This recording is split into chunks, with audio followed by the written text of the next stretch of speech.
All right, what is up? Welcome, Spoiler Kings. Just me and Brian right now. Brian should be joining us shortly. What is going on, man? How's your Father's Day? Not even So ask that. Father's Day was kind of crazy. I had everyone over my house. So today was my grandmother's funeral. So we all had to get to the church at 9:30, but everyone kind of met yesterday. All the whole family came over. We talked about what's going on, and I barbecued. So it was a rainy day. I put steak. Had steaks and ribs and chicken burgers and burgers and just tips and we had a pasta salad, potato salad. We just had everything, right? So it was this huge, smorgasbord, and we just kind of hung out and did that on Father's Day. They had to get up this morning and it goes to the whole funeral stuff and the burial and all that stuff. And then we went back to my dad's house, and then the whole family came over. So it was almost like a family reunion. So that was kind of cool. Spent most of the day doing that. So it was a tough day, but overall, if I say this weekend was a great weekend. It really was. Yeah. I mean, it's sucky that the family all gets together for that, but it's celebration of life and remembering and all the good times and stuff like that. So yeah, it was a good memorial. It was good to talk and everyone have their feelings and all that stuff, and it was cool because I guess everyone now knows I do all these reviews with you guys, with you and Brand Man. So they're asking me questions about all the stuff, and so we're talking about shows. And yesterday I'm playing movies for everybody, and showing oh look at this and this. So we got to talk about a lot of different things. I got different perspectives on Disclosure Day, got different perspectives on Toy Story 5. No one in my family likes Backrooms. None of them. Who's the youngest that you talk to? Because I feel like that's definitely a younger Gen Z kind of thing. My little cousins could have probably liked it. The ones that are 2021, they might have liked it, but I didn't ask them. Everyone else was around. They were like, "What the fuck is this?" Yeah. I saw Derpy, friend of the show, Derpy. Yep. He reposted something which I thought was funny. It was like, scary movies when we were kids, and it's like a picture of like Freddy and Jason. And it's like, and then it's like scary movies for now, and it's like a room and a girlfriend. That's funny. It's right though. Between Obsession and Get Out. Get Out, stuff like that. Wow, it's like funny. See, did you get anything good for Father's Day? Any good gifts? Hell no. Pair of socks. Got some socks. Some socks. And it's funny because so my daughter bought me like socks and some tie, and my wife took me to go get a pedicure, and that was my gift from her. And but remember, my birthday was just last week. Yeah, so it's kind of like they don't have any more money, so that's just what it was. So I got a couple of good things. So I got number 3. Ooh, for it. And my wife was like, she goes, I wanted to get number 2 because I know you need 2 and 3, but she goes, number 2 is like crazy expensive. I was like, yeah, because right now they're on number 2 in the show. They're in the middle of number 2, so I can see a lot of people buying it. And then she also bought me this. Oh, yeah, I already read it. It's cool. Literally just ordered it today. Yeah, it's fun. It doesn't get too far into it. Like you read it, so it ends right when the Lorelai and what's her name, right when they like build him the chopper. And they go off to fight the llamas, and he's about to go in and fight the chieftain, and then it ends. So it's like really not a lot, man. It's like nothing. Yeah, it's just the introduction. Understand what happens to Earth, and then just yeah. I mean, it's. I mean, I read it in like an hour, maybe less than an hour. Maybe an hour because the kids kept bugging me. But it's a pretty quick read, and it looks awesome. It's super cool. So, but yeah, they're obviously going to release a lot more. I think number 2 is going to come out later this year as well. So I need them to release cool. Book 9. That's what I need right now. I need book 9 to be released. So today, I just finished book 8 today, and holy crap, man! It I couldn't talk to you about it, right? I wanted to talk to you about it myself. I'm just like to the moon. It's like bonkers. I was like, holy shit! Like, how does what? Dude, they blew up everything, and then what Carl does, I'm like, oh. And when Donut's like, I might have messed up, and when she says what happened, I'm like, no, what? It's like, bro, I was losing my mind. It was so. And then they can't leave that room. Oh, yeah. So but Matt Dinneman today on his Patreon released the first few chapters of book 9 on his Patreon. Okay. So if you really want to read a little bit more, you can do that. Although I got to finish Backstage to Pineapple Cabaret at the end of book 8, and then I'm fully done. But yeah, damn, that is it was great. Yeah, that was really good because I know you had said you're like, oh, that's a good ending. I was like, and then I'm reading, I'm like, that's a great ending. I was like, holy shit. When she said, I need you not to be mad. Yeah. yeah, such a good freaking book, man. Oh my god. All right. But as soon as Brandman gets on, we're gonna probably start get going. We'll go over the comments real quick. We'll watch this one trailer, and then we'll see when Brandman jumps on, because we got Toy Story we're gonna talk about. House of Dragon. House of Dragon. And then Vampire Lestat. I need to talk about that, guys. Oh my god. That show Dude, and I know we're not covering from episode 9. The penultimate is so fucking awesome. So good. The season finale is next week, and I have no idea how they're going to end it, but I have so many theories of what's going to happen, what's happening. Me and Anzo are arguing, and then we had this little breakdown about or someone did this little release about what's going to happen, and man, I'm ready to see it. I'm ready to, whatever it takes, I got to see it. It's just and Saturday is Anzo's birthday, so I'm to be there. I think the last episode I watched was 3. Oh, nice. 9 is so good. So I think the last episode I watched was episode 3. But now that it's coming to an end, I might just like binge it. I might not be able to, because I have surgery on Wednesday. So anybody who doesn't know, I probably won't be here on Thursday. Probably, most likely. Unless I'm feeling like really, really good. Yeah. I mean, even after surgery, I don't know if I'm gonna be feeling that good, but yeah, most likely I won't. The only way you could be that good is if you got a lot of drugs. I've had arthroscopic surgery before, but not in my knee. I had it in my ankle, and it was worse 2 days afterwards. Yeah, it was worse 2 days after. But yeah. I mean, compared to the pain I'm in now, I mean, I can't even fucking stand up. So, if that can get fixed immediately, then we're good. Like right now, I got my knees getting iced. You're gonna be sore. That's all. That's gonna be the biggest. Yeah, thing. I mean, they're making holes. So and the old ones aren't even that old. They're not healed. They're not fully healed. I mean, they're pretty healed. I was surprised how quick they healed, but I mean, they're still there. So, all right, let's get into these comments real quick. Watch this trailer and then get into all the good stuff. Yes. We got Teague coming in. Teague saying, Michael's at 960. Okay, Obsession 3. That's crazy. Toy Story 312. Backrooms 270. 1 weekend. 3. 1 weekend. 1 weekend is 312. It is. It's. I believe.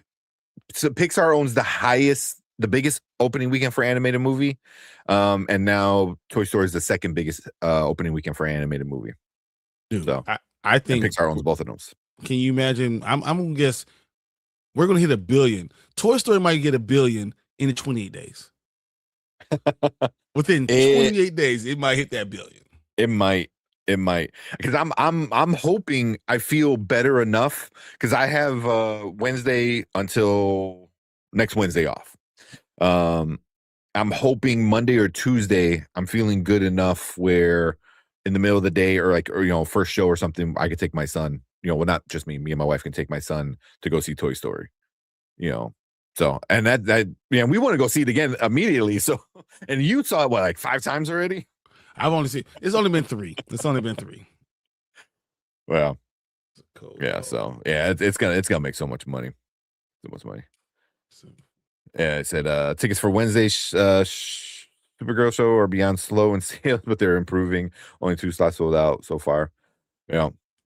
I think they're hyping it up this past week. I've been seeing a lot more promotion. Yeah, but I mean, it might be a little too late. The numbers are just not going to be great. I'm gonna get. I mean, I told you that Supergirl was never going to be number 1. I said that. I said specifically. I said Supergirl will never be number 1. I believe it won't be number 1 at all. No.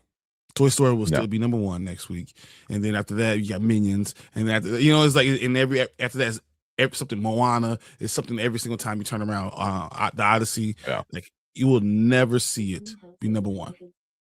Yeah, now I'm wondering if Minions even stays number 1, because if Minions is not a good movie, which I don't think it's gonna be, I can see Toy Story coming back in and like our Minions had its weekend and now Toy Story's back. Something like that. It could. We'll see. It really could. Yeah. I'm gonna save those 2 comments for when we talk about Lestat Teague. Well, we got Fernell saying what's up? Saying House Dragon was fire. Okay. Liking it.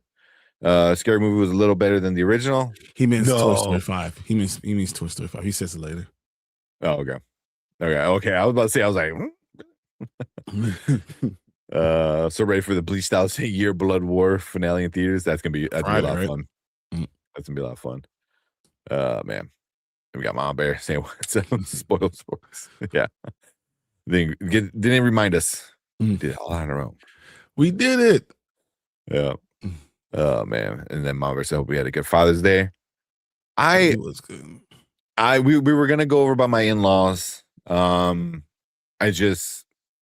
I told him, I'm like, you guys go ahead. I was like, yeah, I'm too slow right now. I'm just moving too slow, and I'm in so much pain. I was like, and then I would just stay home. We just kind of chill at home, order pizza. What up, B? Oh, what's going on, guys? So, what's going on, man?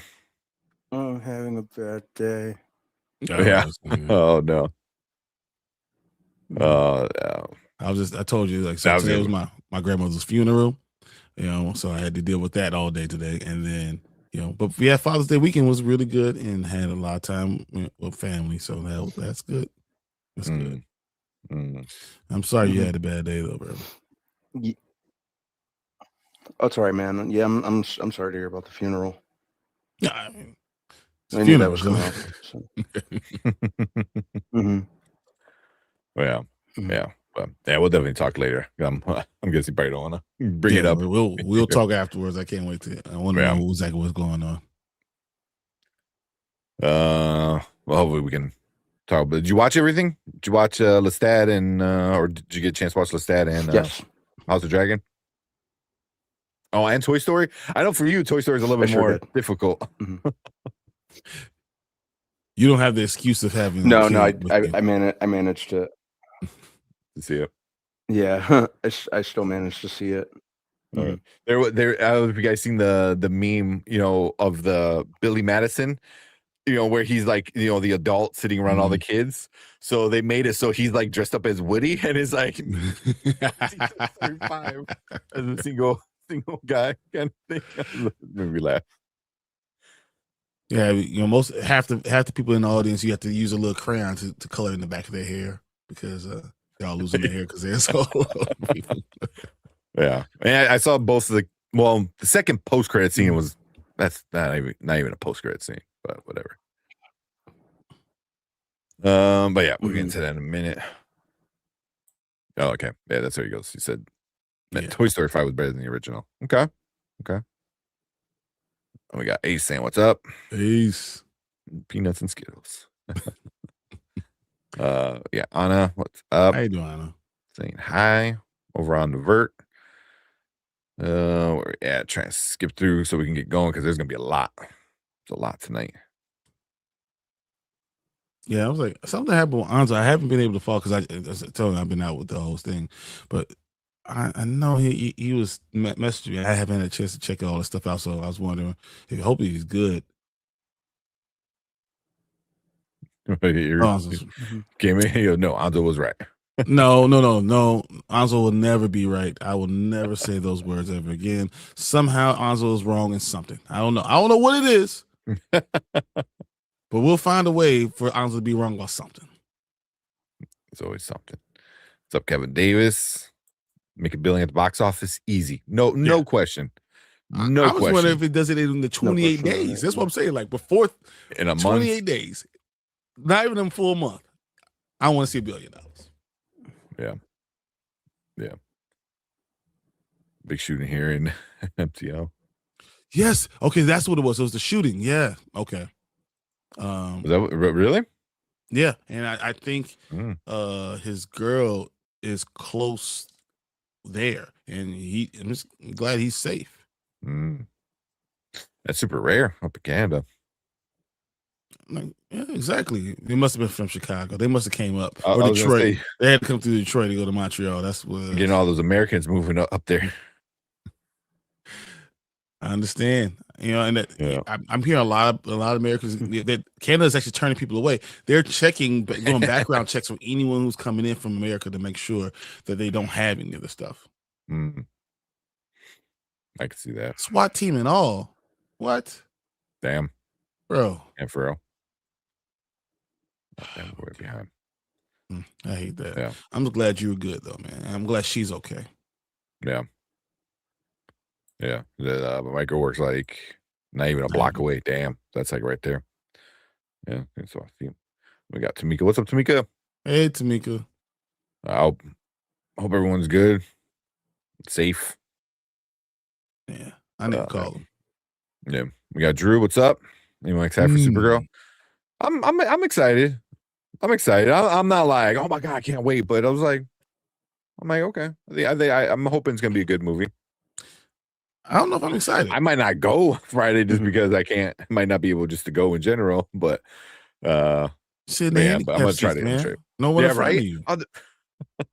Oh, they always put the handicap seats all the way in the back. That's why I gotta wonder. I'm like, do they have an elevator that I can come in? Your handicap seats in the back, really? Yeah, well, they have the ones in the front, but then they always have ours. A lot of our auditoriums are in the back. So I'm wondering if they have like an elevator, and then you kind of come in through the little back, because there's a door right there. So I'm wondering. They should have an elevator. Yeah, because that's where we always sit. We always sit right in front of the handicap, all the way in the back. So, he said I'm gonna go see Supergirl on Friday. Hopefully, I like it. That's kind of big. I hope I like it. It should. I'm hoping that it's good. That's why I need it to be really good. Yeah. He said I was gonna say, come on, Tank, take some of that magic they gave you and get out here and have some fun. Hopefully, we'll see, man. We'll see on Thursday. Yeah, we're not gonna push him to do any of this stuff. I just want to make sure he's okay first. Like he can come in and say I'm good and get the hell out of here on his phone. That'll be fine. Yeah. Well, it all depends, man. If it's just a normal surgery and they don't do anything too crazy and it's a real clean up, fine. If they have to fix something structurally, I might be in a lot more pain than I expect. So we'll see. We'll see. Oh man, where we at? 4 more episodes left for Lestat. No, 3. Wow, I think, right? Or is it? Because this is episode 3. This is episode 3. So there's 4 more. Oh, there's yeah, 7, 4 more. right? Yeah, 7. Yeah. Yep. Glad you're safe on zone. 100%. More than anything else. I'm glad you're good. Yeah. Yeah. Never saying what's up. What's up? Ran out of time. No worry. It was a good finale. Because I know you've been watching it with us, Mama Bear, definitely watch it. It was a good finale, but it was also I don't know what's a good word. It's not disappointing. It's frustrating. It's very frustrating because you want more. If we had more time, I would have been on there for half an hour ranting. Oh, I bet. Just about it. How dare you in right here? There's still storylines that we still don't know anything about. Yeah. Yeah. Oh man. Saying, say, hey Brandon, so you had a bad day. Yeah.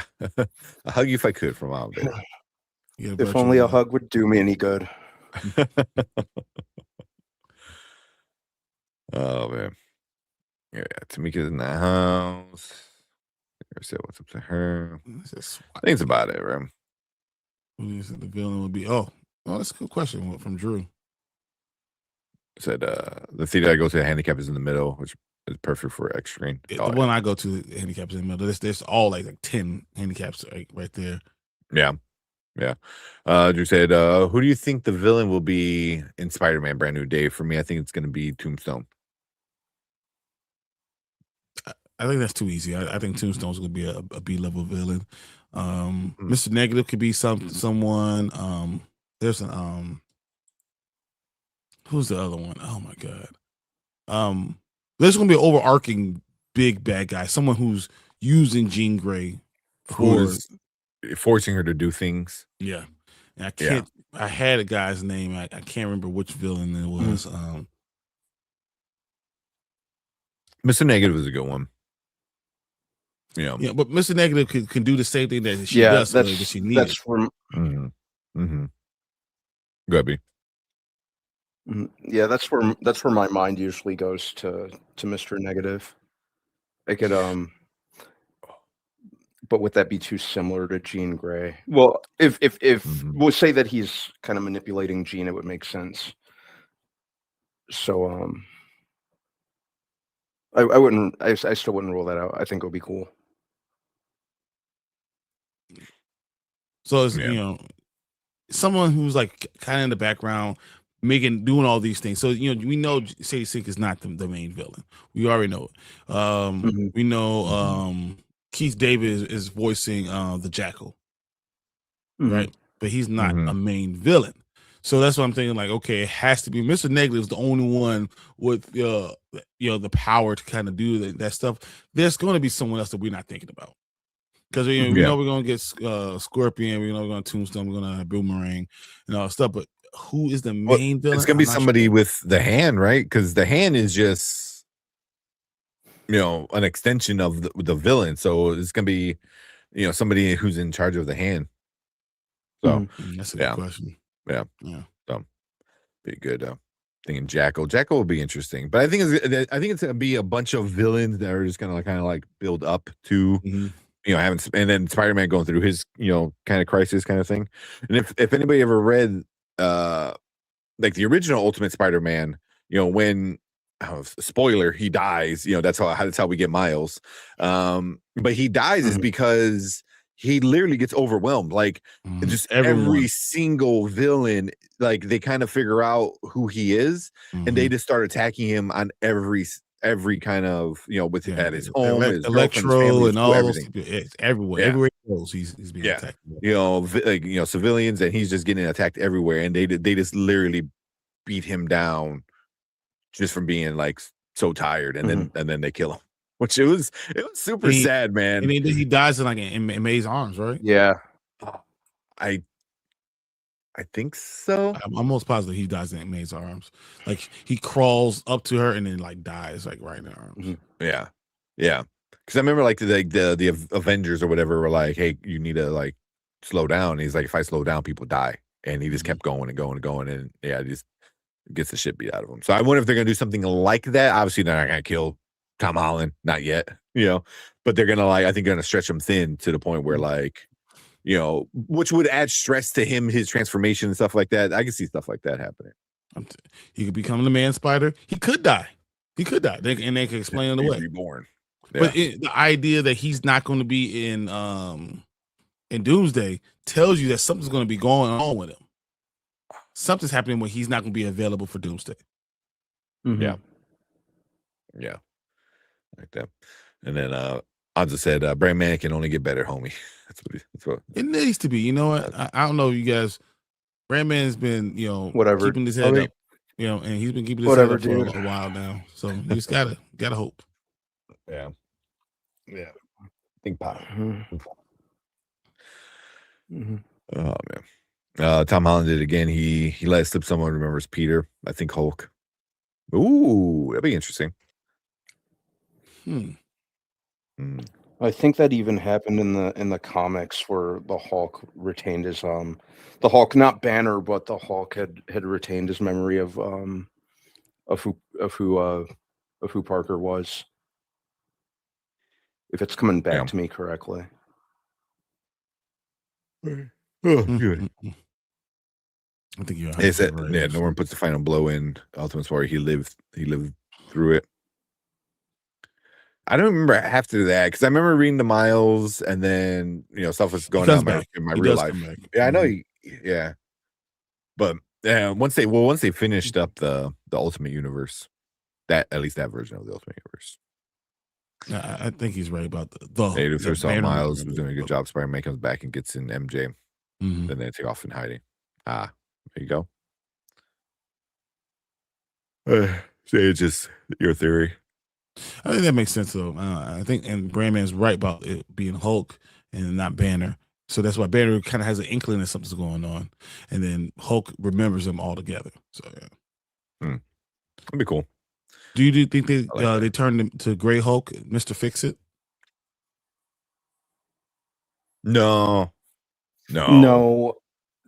That's too out there. No, that's the big rumor. I don't see it. I was just talking about that's the big rumor that he's gonna turn to Mr. Fix-It. They could. I'm just not sure if his personality would be too similar to Professor Hulk. To Professor Hulk. They'd have to do something a lot different. Mm-hmm. Especially with everyone knowing who Professor Hulk is. And you just did it now recently. And you just established Hulk, and first thing you go to Mr. Fix-It. That's stupid. Yeah. Mm. Yeah. That's a little too much. The Mr. Fix-It I always thought was kind of like, I don't say boring. It's just, I don't know, it's just weird. Like, I want to see Hulk. I want to see Hulk. But if you're going to World War Hulk at any point in time, why would you go there? Exactly. Oh, shit, excuse me. All right. Watching this trailer real quick, and then we'll get into excuse me. We'll get into Lestat first, because I know it's late for Danny. So at least we'll watch the trailer. We'll get Danny to come in while we watch the trailer, and then jump right into Lestat, and then we'll do House of Dragon, and then we'll finish it off. I think we'll finish it off with Toy Story. My name is Clara. Clara and the Sun. This is Taika. Is it? Yes, Taika. Jenna Ortega's Taika movie. Interesting. I completely forgot about this movie too. That this was being made. Because I know they've been talking about it for a couple years. It's been a while. I know it's based. Yeah, I know it's based on a book. Haven't read the book, but I definitely heard about him directing this, and Jenna Ortega was gonna play the title character. And it's like a dystopian, like science fiction type of book. So yeah. Mm-hmm.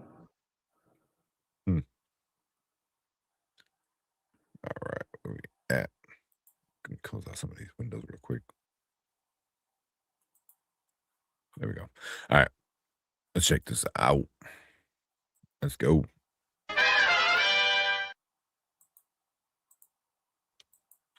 All right, what is up? Welcome back to the Spoiler Kings. We got another trailer reaction for you guys tonight. This is the new Clara and the Sun. We got Jenna Ortega, Taika Waititi coming in to direct it. So really don't know. As long as it's not Marvel, we could do Taika. Just can't do it with Marvel. That's all. Well, only one. He gets one, and then he can't do more than one. No sequels ever. No, we don't let him do nothing else. Hello, my name is Clara. I'm an artificial friend. Good morning, artificial friends. Good morning, store manager. I know artificial friends aren't as popular as they used to be, but I still firmly believe that all of you older AFs have a fighting chance at finding homes. Glorious sun, please let today be my day. Let me find a friend. If I do get chosen, how will I know if my person and I are a good match? Just remember everything you learned, and hopefully they'll come to love you, like a member of the family or family dog. I'm Josie. I'm Clara. Honey, if I'm gonna buy you a robot, I'm not going to be spending money on an old, outdated one. You said that I can choose, and I choose Clara. She's special. And she's on special, 20% off. AFs are like a blank canvas. It's an imbecile. It would appear. We come out of the lab with the intelligence of a toddler. Is that where the sun lives? And then we learn everything from our humans. There you go. And then slowly. Well, that's dumb. Humans, they ask so much of you. It's all perfect until it's not. Don't put that idea in her head. Just get out there, Fred. There are things in this house Josie? that are none of your concern. Consider this a trial period. You're still under warranty. And I won't hesitate for a second to send you back. And then it's back to the factory, and your parts will be melted down for next-gen AFs. Whoa. Glorious sun. I'm coming to your house to speak face to face. I know the answers are out there. Please show me the way to heal this family. And save us all from the darkness and certain doom.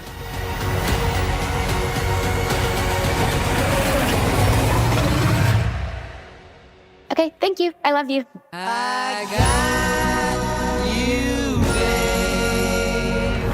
You're not the droid we're looking for, honey. Chrissy, I think that we could become really great friends, and I just think it's kind of a friendship. Get your hand in the box. That's funny. Little Star Wars reference. Mhm.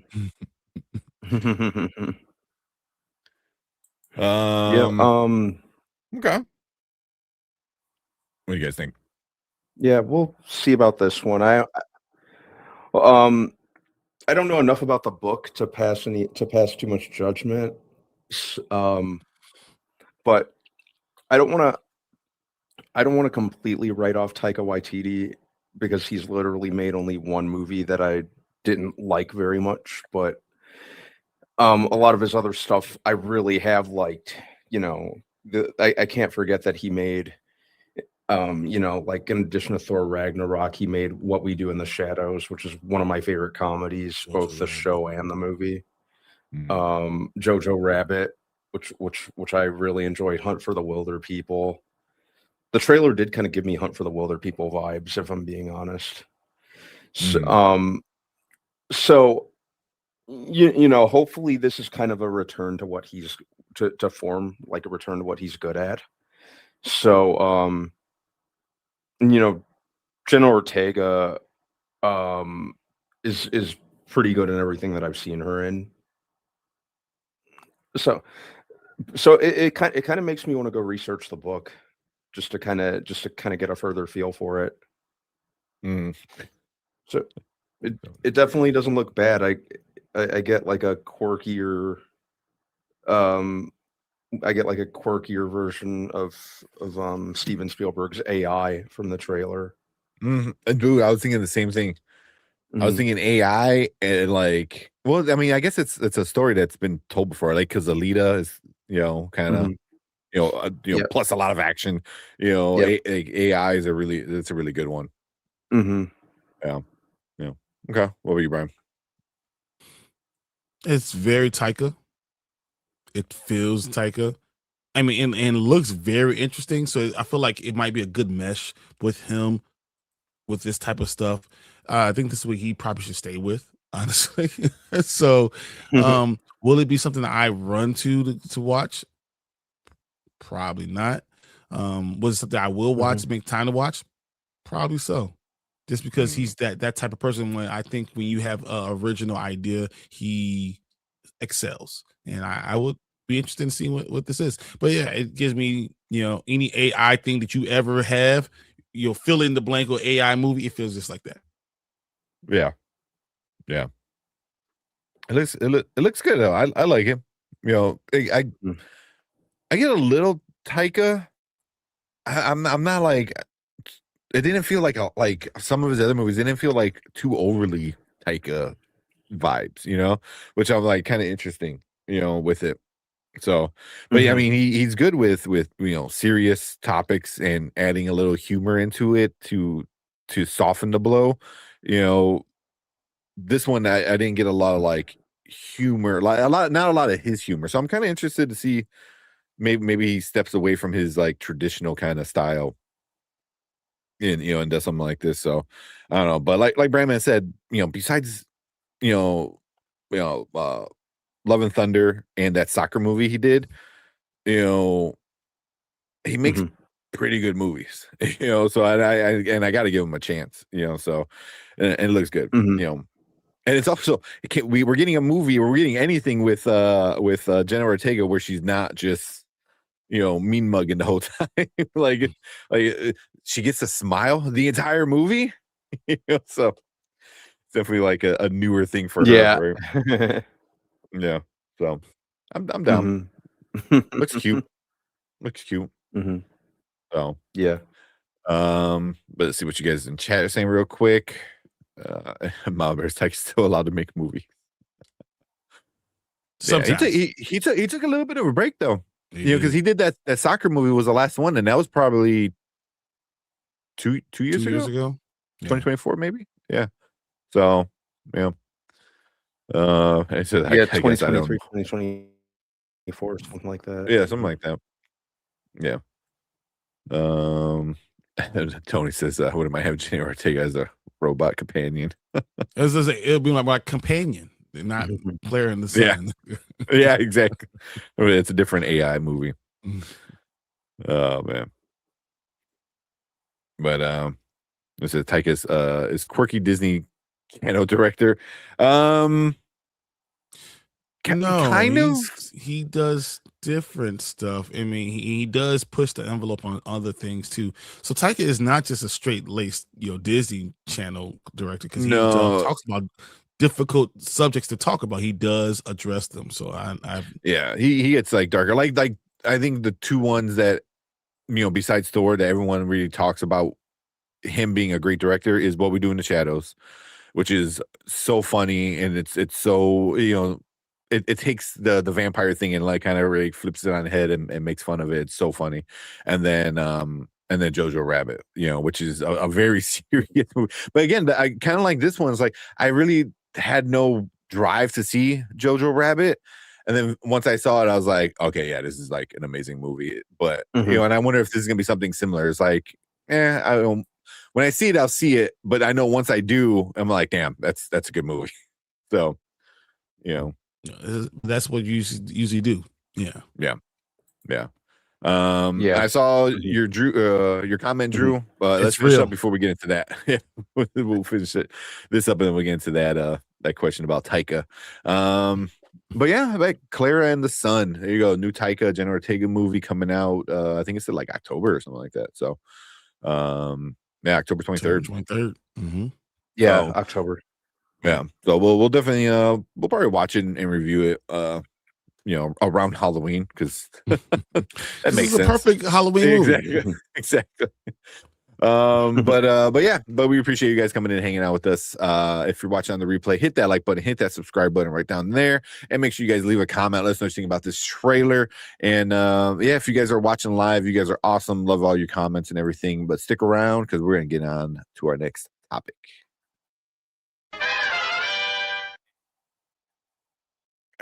I saw this from Drew. He said, speaking of Taika Waititi, what do you guys think about him doing a new Judge Dredd reboot? I'm like, what? No, that is the rumor. That is the rumor. 2026 that he's supposed to be doing the new Judge Dredd reboot. I don't like that. Just do a sequel to the Carl Urban movie with the same people involved. Yeah, the movie is so awesome. Yeah. It's just, He's but the Judge director Dredd, that's attached to it. That's who it is. It's Larry Tyka. it's not. I can't. Mhm. Mm-mm. Yeah, I don't see it. me neither. Just I don't they see they it. just need to continue on All with right. Oh God, no. the one with. Mhm. They just need to carry on with the one with Carl Urban. That movie is so awesome. Is it And possible that Carl Urban's too busy?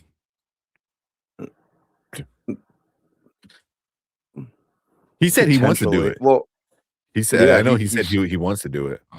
mhm. Yeah. Mortal Kombat 3 is not filming yet, so it's still in the writing stages. Well, yeah, I thought he was supposed to be ruining Star Wars. He's going to Judge Dredd first. Yeah. Mhm. Yeah, because But that whatever he was that's doing with Star Wars is yeah, whatever he was doing with Star Wars, we haven't heard too much about in a while. I don't know if it's yeah, dead in the water or what.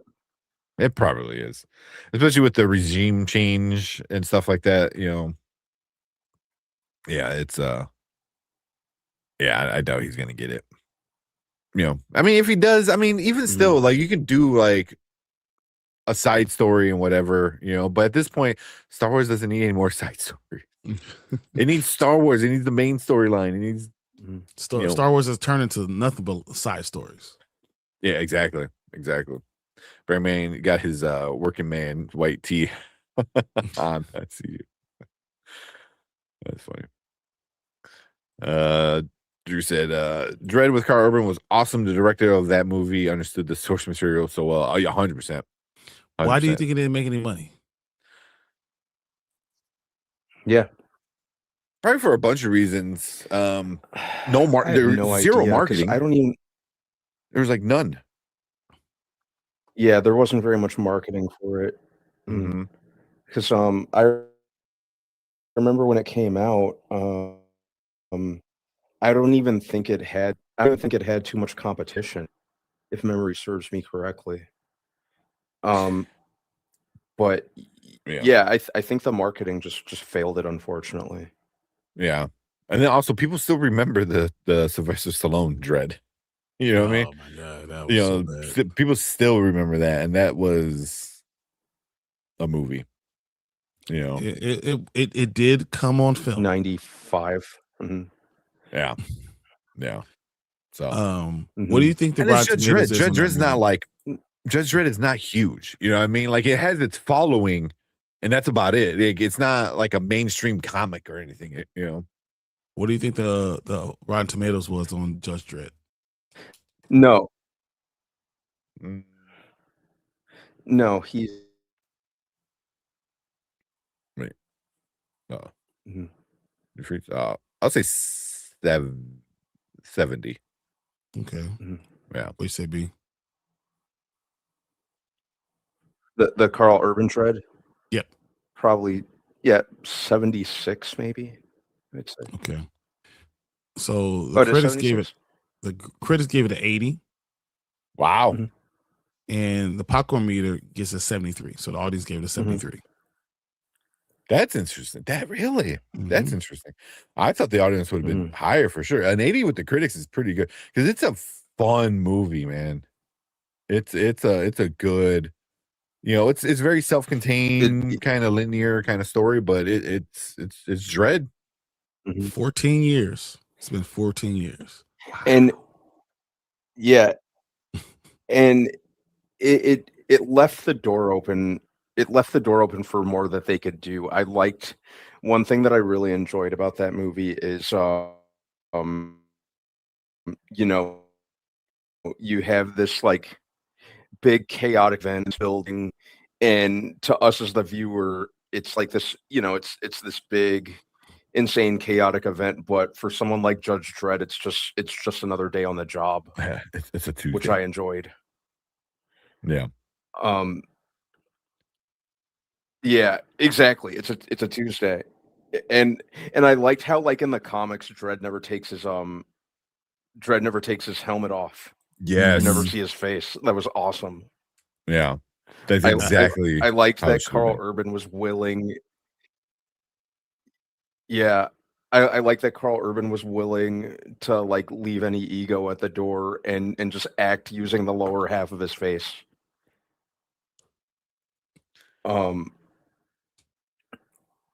Yeah, because in the comics, Dredd like never you never see his face. You just don't use. I agree. I think I seen what Drew saying the same thing. You don't see usually sequels 14 years later when live action stuff. That's true. Yeah, that's true. Literally, if you say they started doing it filming right now, it comes out 15 years later for a sequel in a live action movie. Nah, bro, that just don't happen. Yeah, we gotta try to get it. Get it with the new audience and stuff like that. So, just think about it. If it was 15 years later, so kids that are 20 didn't see the damn movie. That's funny. Yeah, that's what it is. Yeah, that's why I say Carl always brings 100% to the table. He does. He's a great actor. He's a great actor. Then we got a really good actor. What was that Craig Loop? Craig Loop. Hey, so you guys react to the Lord of the Flies trailer? Did you end up watching it after it came out? I didn't even know it came out.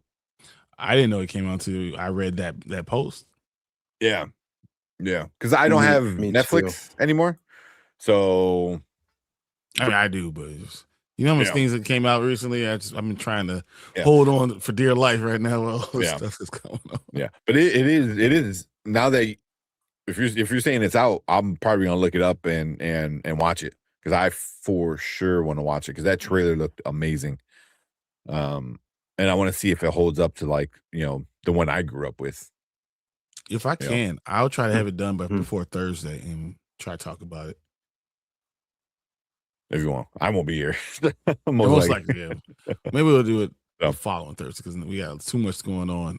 Everything else. Yeah, I'm hoping because this Thursday, Avatar comes out, so I'm hoping next Thursday we can actually review Avatar season 1. It gives a week for everyone to get it going. But and Lord of the Flies would be a good review too. Also don't forget what else. Oh, that's right. Damn. There's so much stuff coming out, man. It is crazy. Oh man. What up, Delta Dance? Yeah, Delta Dan in the house.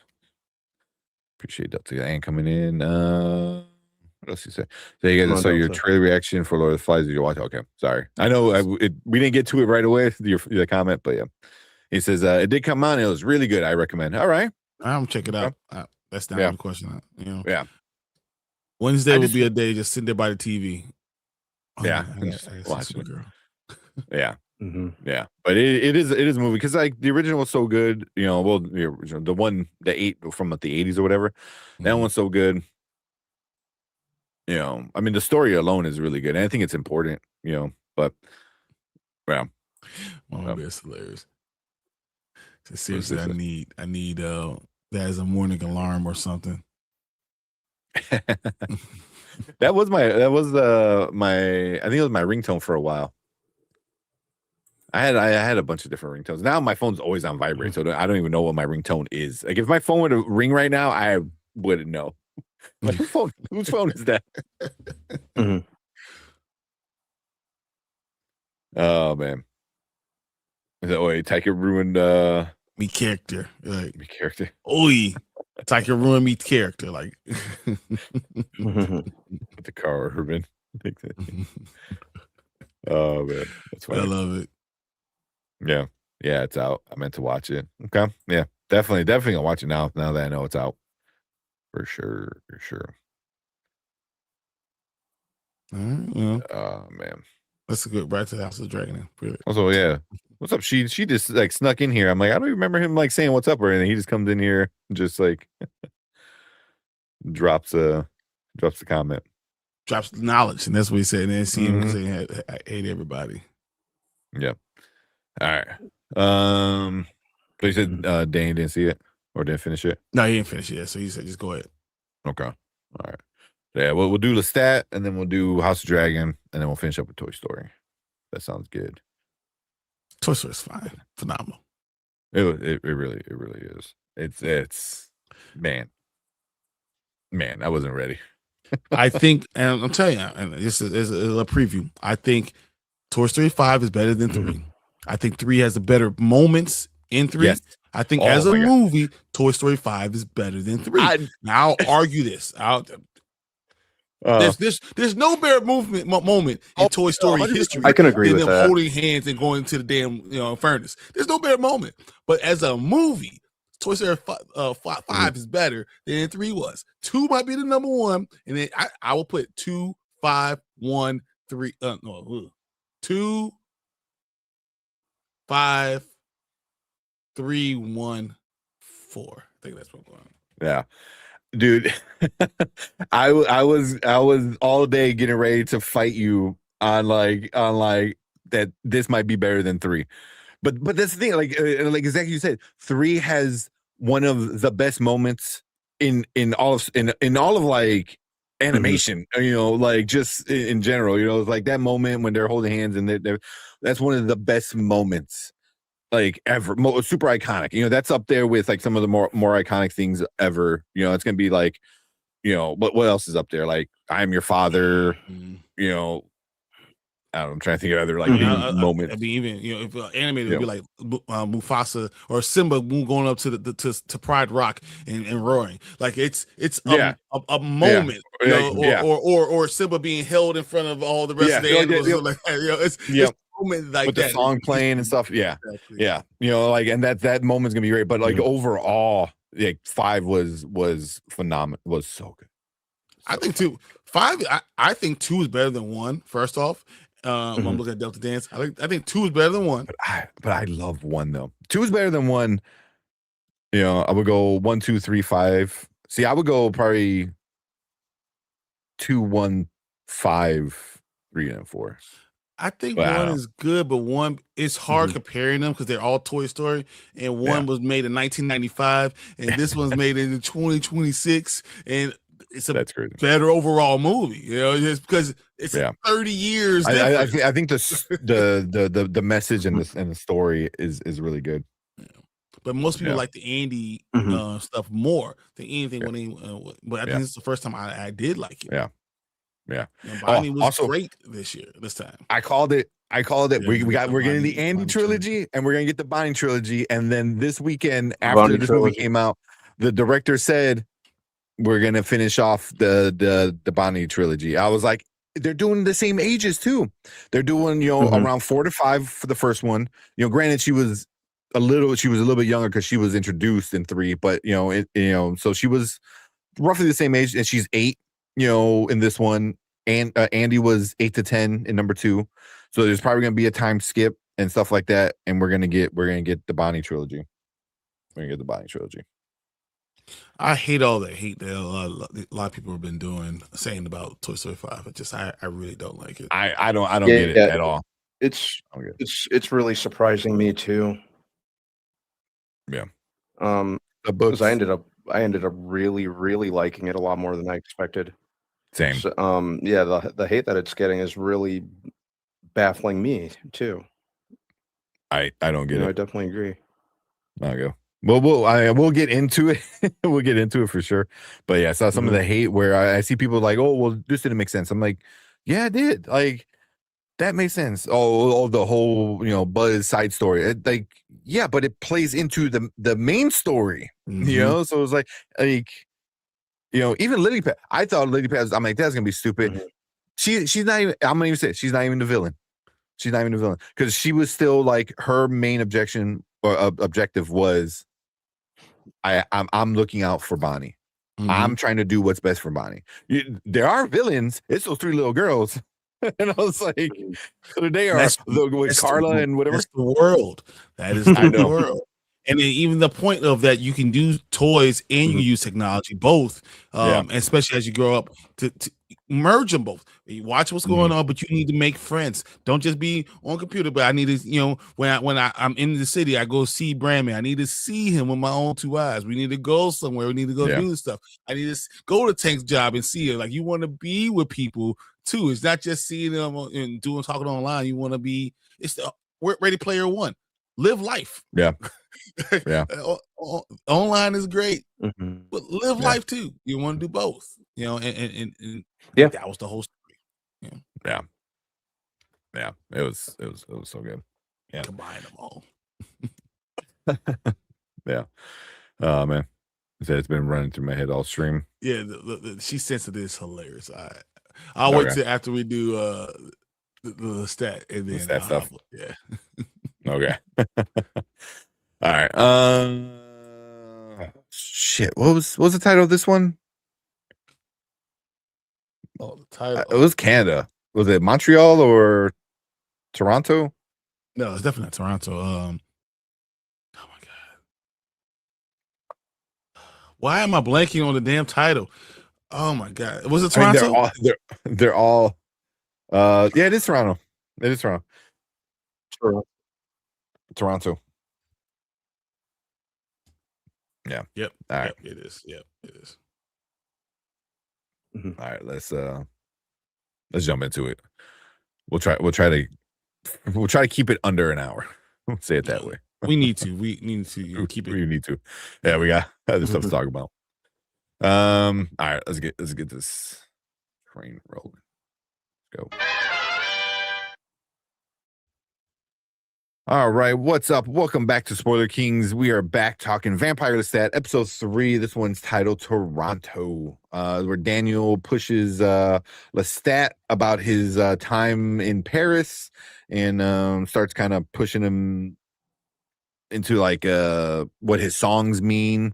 He's doing like this interview kind of thing, where he's on the chair, so he's trying to talk to him. Did you stutter about when you were all this younger? stuff. Did you Yeah. stutter Oh my god. when you were? I feel like that's gonna play into something later, but we get a lot of the Lestat backstory. We got already Mhm. childhood stuff with his mom before he was turned. Here we get like his early years of being turned. He's still fairly early in Paris as a vampire. His first love, which I love. We get a recreation of season 2. The Armand scene, the balcony scene. Yeah, but playing that Mhm. in season 2 when it's just Armand and Lestat, and then playing it again through Lestat's eyes, where Gabriella's there and the other love dude is down there, like it changes that whole scene that we already saw. And I was like, definitely genius, does, because first of all, genius. it's more than 2, but it also shows that Armand has always been the third wheel. Yeah, Always. always. Never. There was never just Armand. It was always someone else. I thought that was so good. Oh. Yeah. So we get a lot of Lestat's backstory, of his early vampire years. But we'll start off with you, Brandman. What you think about this episode 3?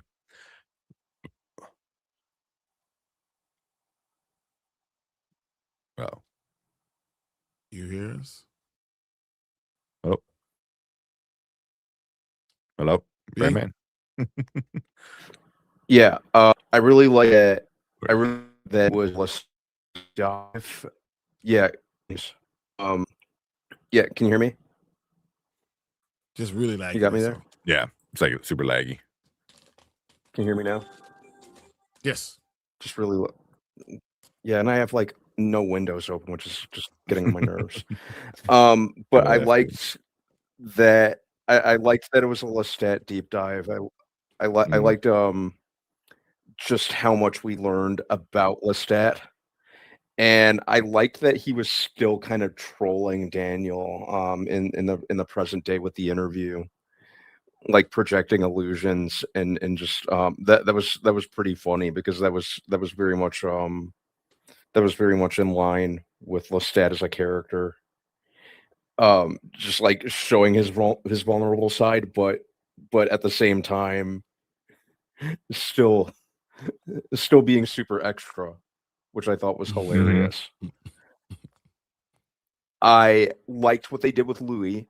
I thought that was very I thought the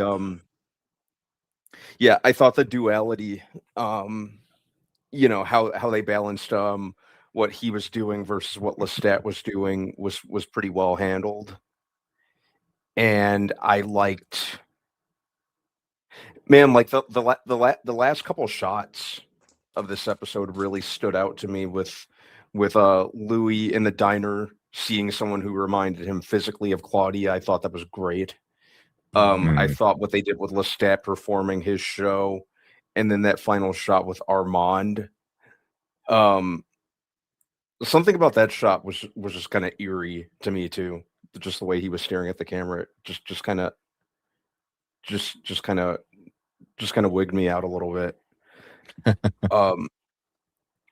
But yeah, I liked how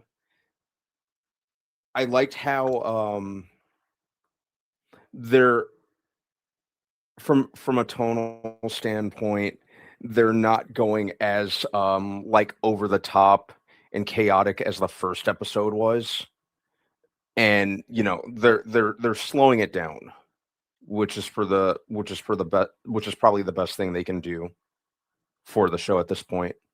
So I was really happy with how they're doing that. So yeah, I'm really enjoying this overall so far. Yeah. Just the different vibe it has from the first two seasons of this show, but at the same time they're really leaning into the the sympathetic side of Lestat, which I think is great. For sure. Okay. Any like favorite moment? Any moment where you're just like, oh damn? Because I feel like this episode had a few times where I was just like, oh damn. Like Louis' rampage or his yes. kind of attack when he that was a standout. Yeah. Him talking to the decapitated head was like Bruce? some nice dark No, the humor. head. Oh yeah, the head was good. That was good. Yeah. Mhm. Yeah, that was a good one. Just his performance as he was getting revenge on Bruce was great. Mhm. And the car scene with Lestat was pretty good, I thought. Yeah. Mm. Yeah.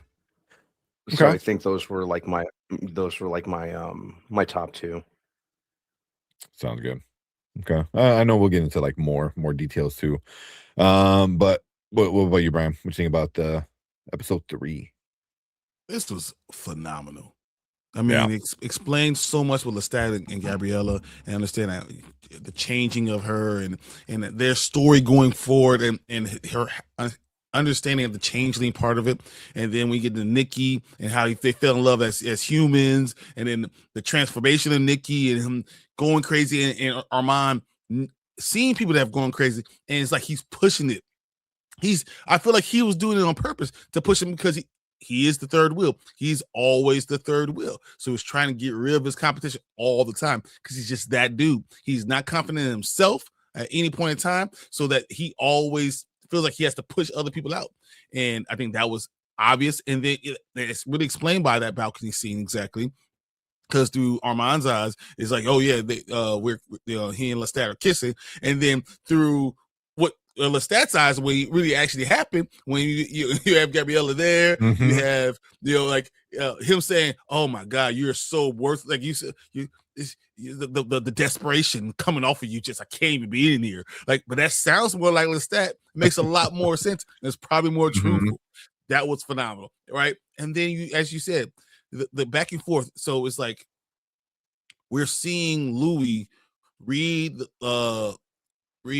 Claudia's diary, right? And we're seeing Lestat seeing that his assault and how it's almost mirrored exactly from what she's saying. You're seeing him go through the same thing, good. And you realize that Lestat has to go through that in his mind every single day. He has to deal with that assault every single day, the same way that Claudia talked about in her diary, that she has to deal with it, and how he's empty inside because of it, and makes you understand Lestat even more through what happened with Claudia.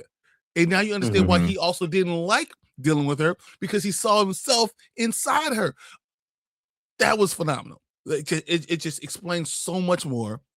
And then when you see the diner scene with Louis, bro, everything about that was incredible. And then I don't want to not say what Lestat did to Daniel was hilarious. The mind trick. He was like, wait a minute, play back. What we doing? Yeah. Mhm. Yeah. He's like, He oh, thought he he just had it. He said goes, that oh, 30 we got it. That's the story of the year. We got everything. But it's funny because Lestat got up That and was- said, I'm not Louis. I am not the same That guy. was so funny. It was so good. It was so good. I think it got like Mhm. even like Yeah, you know, that me was and my that was we were, just we were stuck in it. Go ahead. yeah, and that was just I like to think that was Lestat being petty and just getting revenge on Daniel for the book. Oh. He's still a little pissed off about that. Yeah. So that was Lestat getting some get back for that. Oh, 100%. 100%. You know. Yeah. It was more, it was just like you got what you wanted, but you don't get to keep it, you know, kind of thing. You know, it was like it's also like I'm not Louis, you know, kind of in the sense of I'm not gonna let you keep, you know, what I'm saying, you know. So yeah. So it was that was so good, you know, because even as the viewer, you're watching it, you're like, oh damn, you know, and then you realize like that was just between them two kind of thing, you know. It's just like, you know, because it was so passionate and it was so like it was Lestat showing like his heart, which I think he doesn't do that often, you know. So, you know, yeah.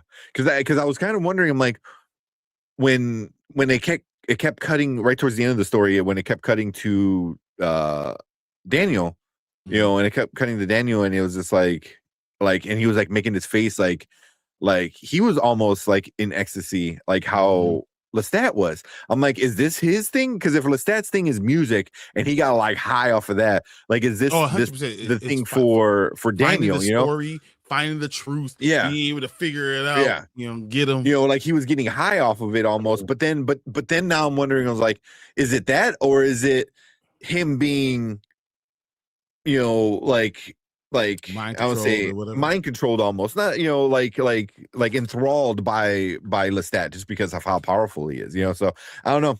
It's gonna be interesting, but I know Daniel's gonna be pissed. He's gonna be pissed, and he's gonna be super petty going forward, I think, you know, with Lestat. He's like, you screwed me. I'm gonna do everything I can to like make that show up on camera. I want you to cry on camera. Like, I feel like he's gonna be super pissed off at Lestat. Yeah, but yeah, this episode was so epic, man. So epic. What's up? We got Heartogram Girl. So my favorite part was Louis talking or taking out Bruce and his game. Yeah. With that, what sword has he got? That thing is just like butter, like just slice. It's like, where'd you get that from? It's funny because it seems like Louis just got so good at it. He systematically just took him apart. Like he knew exactly what to do. Hey, done. You're going. Done. You're done. Like, and he just took everyone apart, and he was waiting for Bruce just in there. I was waiting for you the whole time. On his wedding day, got you. And left nothing but the wedding ring. Yeah. Okay, so I had a question for you guys. The girl he brings in, that Bruce brings in, you know, they just got married or whatever. Was she a vampire or was she going to be food? Because I'm assuming she's a vampire just because she didn't seem freaked out about all the shit she saw upstairs. What'd you say? Well, wasn't that the groupie from the first episode? That is now that Lestat a vampire. No, was it? Oh, she is now a vampire. Yeah, so she was a vampire. Okay. The one they brought in was definitely a vampire. I think that she was. That's what I thought. That's why she went. She was able to go through the whole set and pull out the ring. I just thought that was super awesome. But yeah, and the fact that Louis made him go through everything that she said she went through. He took out his vertebrae from his back just so he could be paralyzed. So he could go through all of it. Everything that she said, you know, he had to go through. I think that was just phenomenal. Mm-hmm. So that part, that was her. the baby Jenks. Yep. That was her. I didn't even realize it. Holy shit, man. Mhm. That blew my mind. Because you remember she was saying she's Yeah. gonna be married. Yep. And then But the then- person then- she was yeah. getting married to was Mhm. Bruce. Mm, Mhm. but so did she know? Because she wasn't turned, right? Because No, she was human before he turned her. she was human. Yeah. Mhm. Mhm. So Bruce turned her. Even No. though like she, Lestat turned her. She was human when she went to the show. yeah. But she almost died because Lestat Yeah. like drank from her. Like drained her. Yeah. Drained her. yeah. Yeah. But he didn't turn her. He almost Right. killed Yeah. her. I don't. Yeah, you're right. You're right. He didn't Yeah, turn her, he just almost killed killed her. Yeah. Yeah. You know, right. and then she partied with him, you know, and stuff like that. And then the last thing you see is like, oh, I'm gonna marry next week or whatever. Mhm. You know. Yeah, because that was my only thing was like, oh, was that just another? But it being baby that Jenks or whatever that the Mhm. groupie, I didn't even realize that changes everything. Holy shit! Mhm. Because now is she gonna go after Louis for killing Bruce? Meanwhile, Yeah, she you doesn't definitely don't know wanna go- Louis and Lestat. You don't want to go you after know? Louis. Oh yeah. Yeah. Oh hell no. You know. Yeah. It was baby Jenks, the same girl. Damn. Okay. I didn't even put it together. That changes a lot.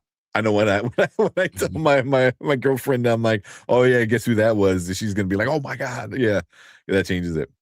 Yeah, it was who turned her? Was it Daniel? Yeah, this thing is like, you know, or was it Bruce? I'm assuming it was Bruce then, right?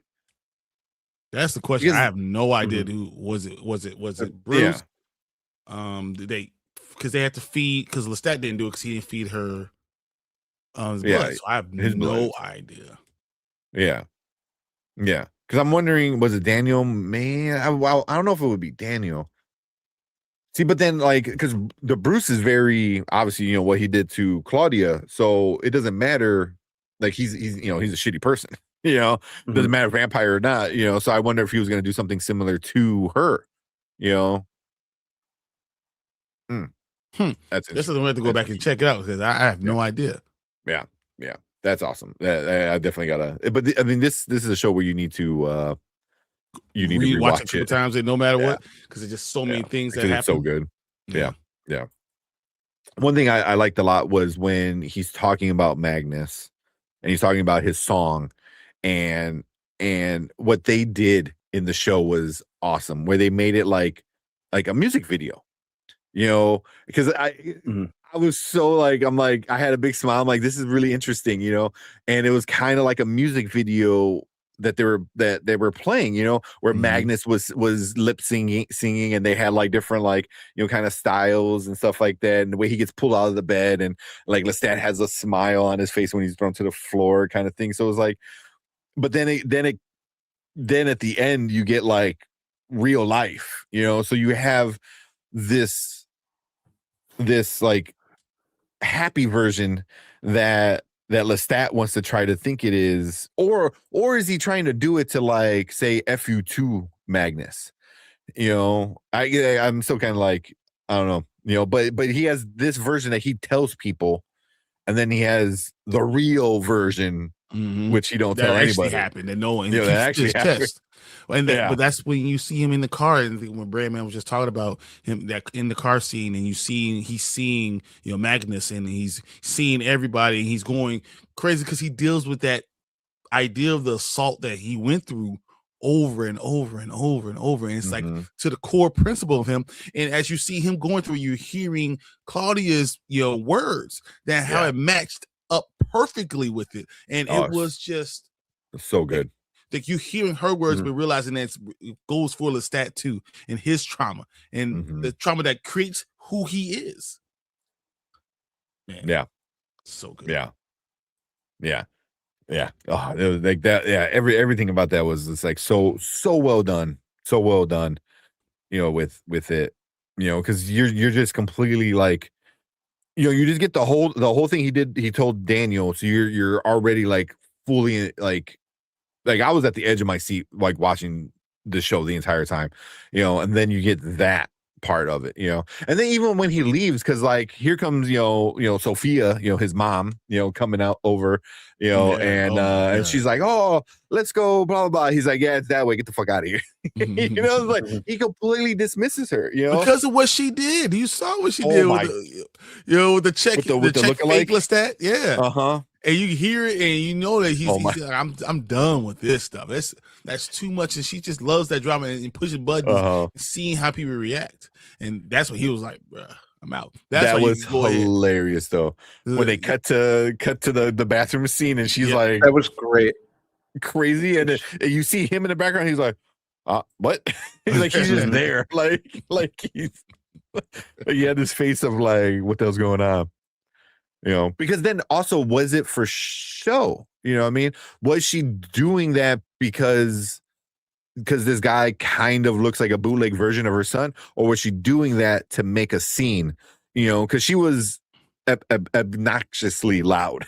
Like so loud. Yeah. So it was kind of like interesting to see, like, was it to make make a joke of everything, or maybe even a little bit of both, because she's she's pushing his buttons and seeing how he reacts. I think she finds it interesting. That's what she even saw when you go back in the past, when it was Lestat, Armand, and her. She just kind of likes to push buttons, and and Armand says, I'm not the only one who doesn't like the fledgling of Lestat, which is her.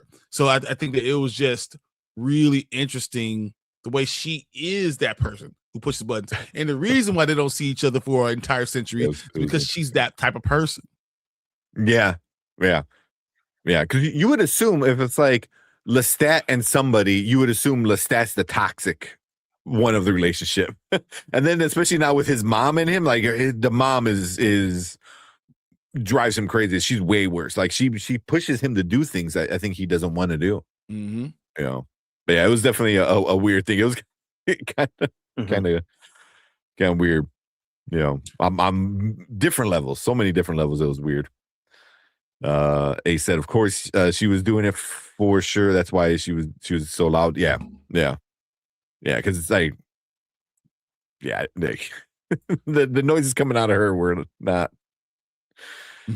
Or not like, friggin' loud wounded animal noises was, exactly. Crazy. Man, there's a lot of moving parts on this show. Hard to keep track of everything. I don't know if it's hard to keep track of everything, but I think it's just like all the parts have so many layers, and it's just like you can literally take one part of an episode and just deep dive into it. Well, it seems like you can't tell what's reality and what's being done in someone's mind. Sometimes you have to really pay attention to what's actually happening and what's just in the mind of Lestat, because he's going through so much stuff. But you understand the trauma that's going on. It's because of all the trauma. I mean, stemming from his childhood and even his turning with Magnus. All that trauma is always something that's going on with him. So, it's crazy. Yeah. I mean, even we didn't even get too much of the trauma of his Nikki. what was his name? Was it Nikki? Nikki. We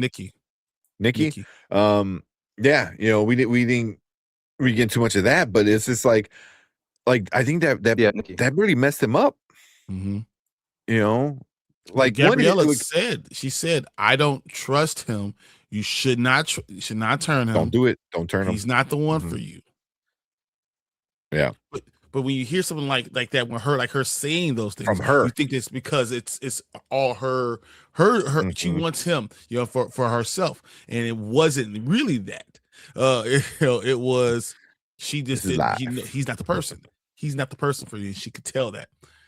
So, yeah. I think if it came from almost anybody else. But also, he doesn't have anybody else, to give him advice. But like you said, because it came from her, it added this kind of like you don't know how to trust her. You don't have the right intentions behind what you're saying, even though she's 100% right. She goes, he's unstable, he's not right, don't do it. And then finally, Armand said the same thing. He's like, oh, I've seen this so many times, like he can't handle it. You know, he wasn't even in the right mindset as a human. Before, Yeah. when he was human, yes. You know, but just seeing this person that he did, he did love him, seeing him just like crash out the way he did, and then When you know, Nick it's not cuts like, off oh, his we just own break up. hand. Like, yeah, oh my, and then Cuts tells off him to his- do it. He's like, can you do my other one? Yeah. It's like, Jesus, man. But he throws his hand into the fireplace. I was like, ugh. So Yeah. I asked you this in the backstage. I want to ask Brandman on live here. Okay. When Armand, they say Armand holds Nikki down in the fireplace until he disintegrates into nothingness. And then we know that Magnus, you know, that's on the thing. He said he gives Lestat all his stuff, and then he goes and burns himself and dies that way too. Is there a reason why both of them are doing that? Is there reason why? And is that part of the firepower? Oh, good question. The firepower. I didn't even think about that. I thought it was just actual fire. That's how I looked at it. But just thought like, and that was love just is Armand his being first maker, you know, and then his love of his life, and was that part of the power of the fire over fire, and the fact that now Louis has the firepower. Like, is it just coincidence, or is that something that could be more into it, or am I reading too much into it? Yeah, I mean, it could be. I mean, No, but it's definitely a thing with Lestat. Yeah, it's definitely a thing with Lestat. I think that's a fair question. I don't think you're reading too far into it at all. I didn't even think about it that way. I just wondered if I was just kind of assuming that it was actual fire.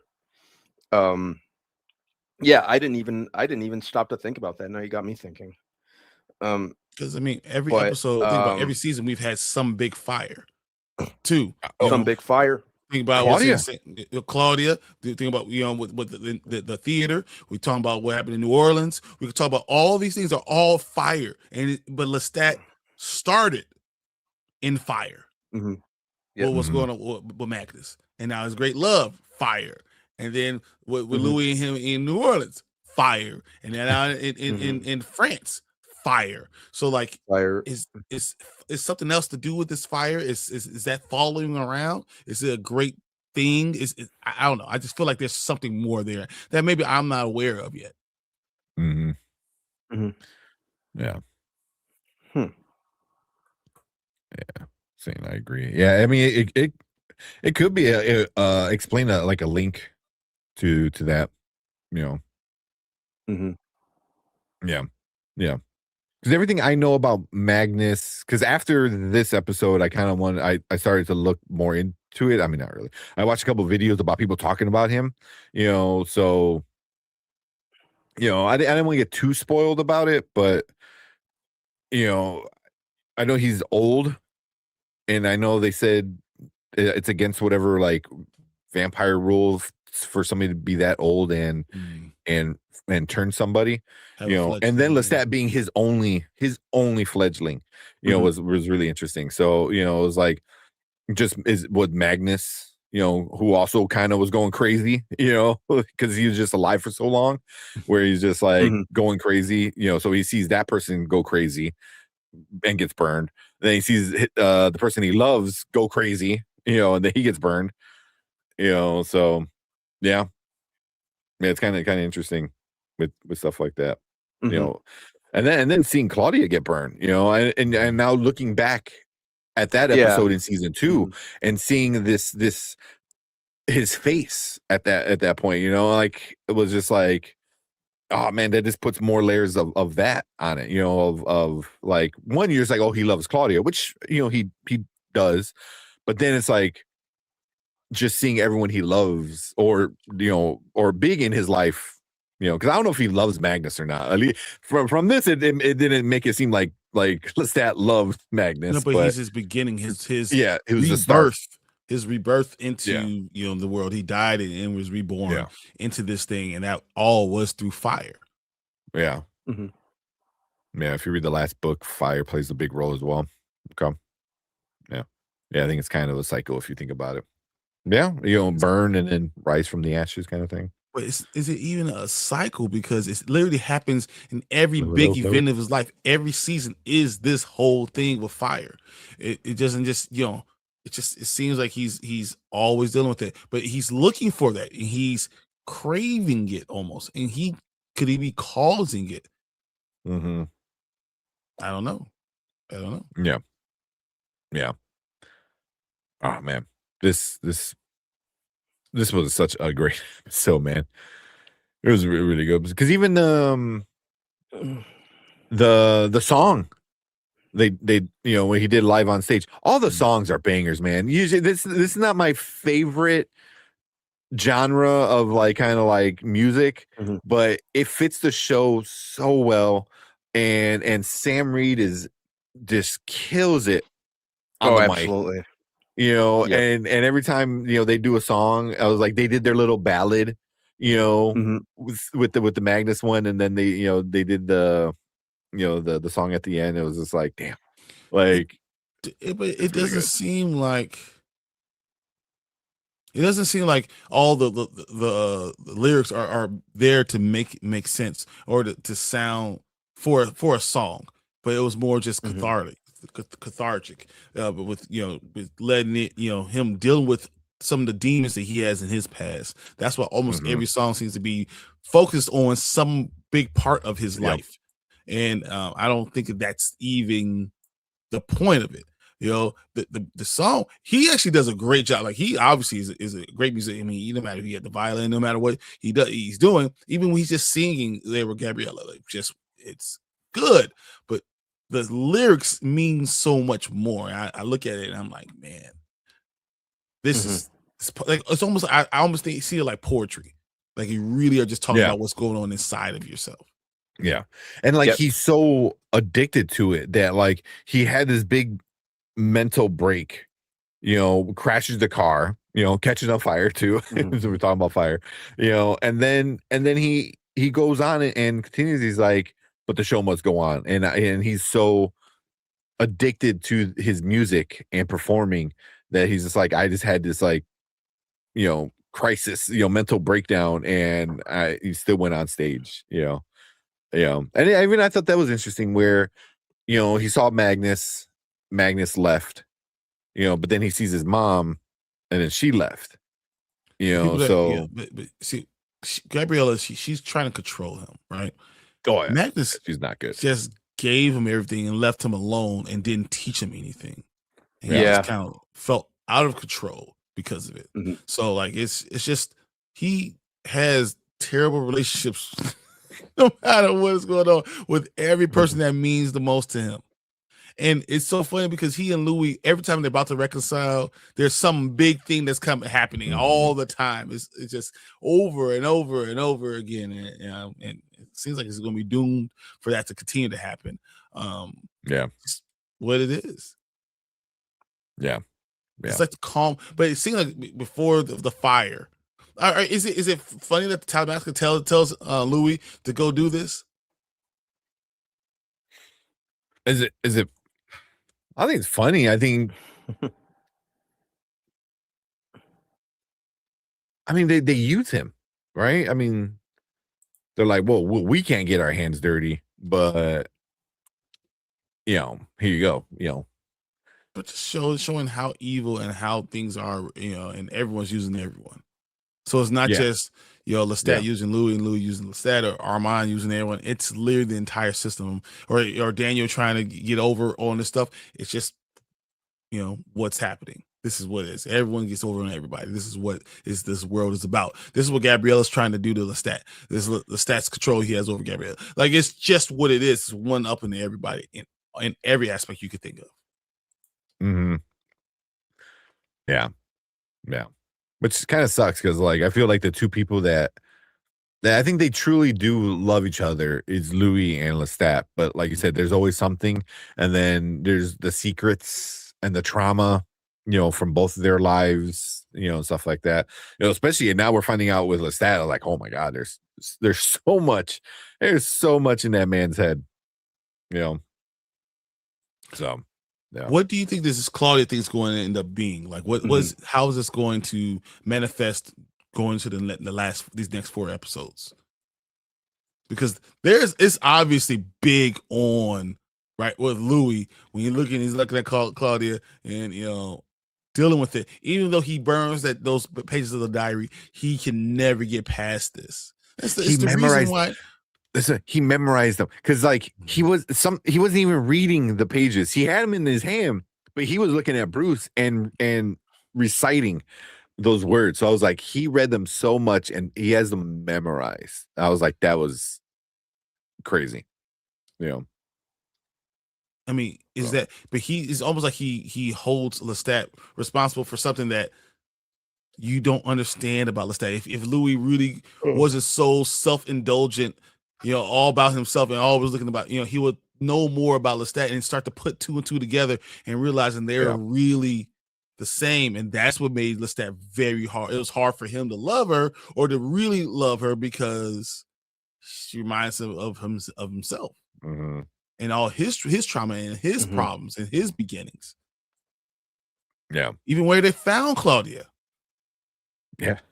Fire again. And it hit fire. Yeah. But yeah, it was a great episode, man. For me, this season has just been a banger after banger.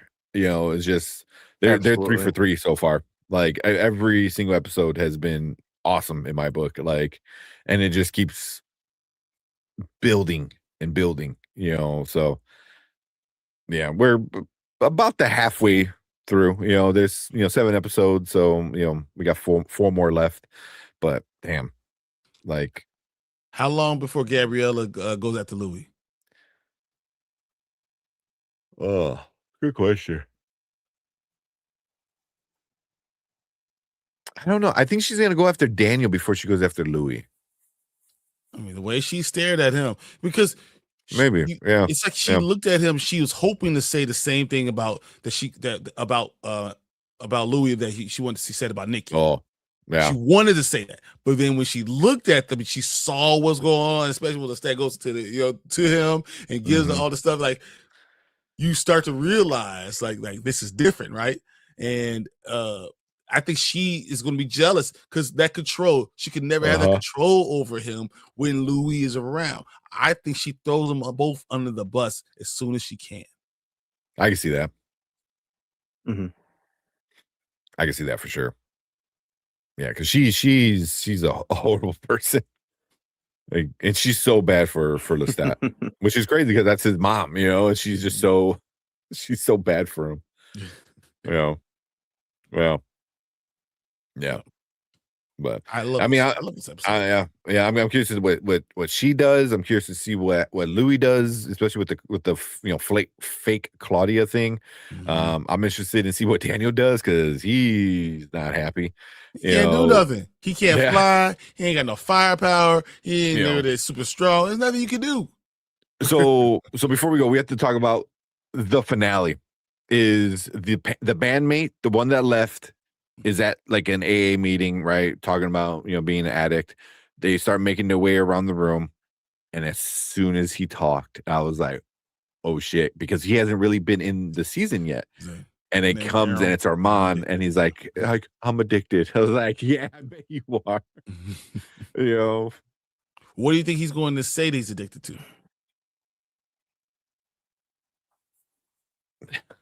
Lestat at this point. That's where that's the only thing I can think of. Lestat.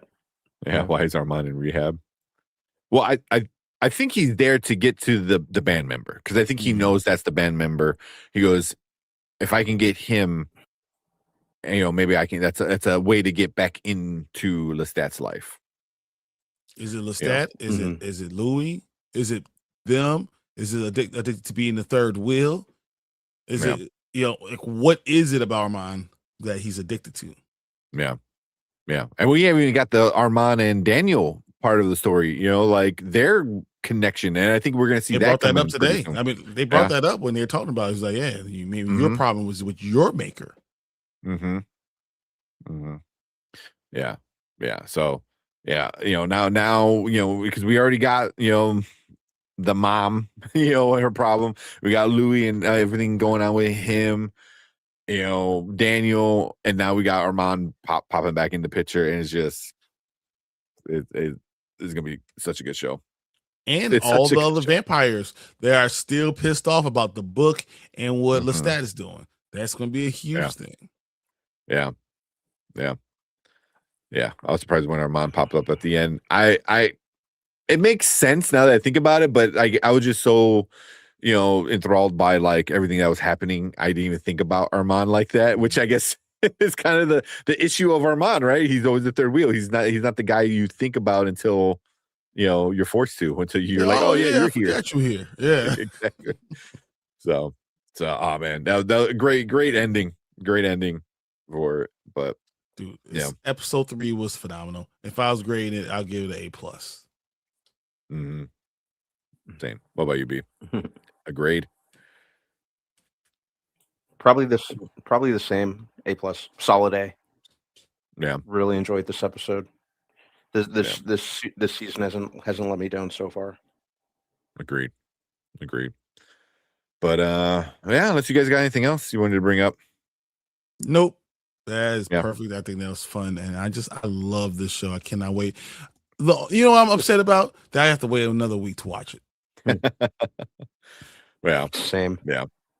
It's every Sunday, man. Me and my wife look forward to it. We're like, oh, it's Sunday. You know, put these kids to bed. And and the issue is like we blast the TV because it's like it's so hard to hear. And then they play music, and then it's like shaking the floor, you know, and I'm like, don't wake up the kids. But they're like, what are they doing in there? Yeah, I know. Exactly. And then Hardigram said, love the episode 3. Right there with you. Right there with you. But yeah, that's our discussion for episode 3. This one was titled Toronto. So we're getting the whole tour, all the cities of the tour. But yeah, great episode. We all loved it, but we want to hear from you guys. So if you're watching on the replay, leave a comment down below. Let us know what you think about this episode. Any scenes that we didn't bring up that you wanted to talk about, or anything else, you know, you want to dive deeper into. Let's definitely chit chat in the comment section. We love talking to you guys about that. And make sure you guys hit that like button, hit that subscribe button. Come and join us every Monday when we talk about Vampire Lestat live. And you can also be part of the show. And we appreciate all you guys in the live chat. You guys are awesome. We want you to stick around because we're going to move on to our next topic for the night.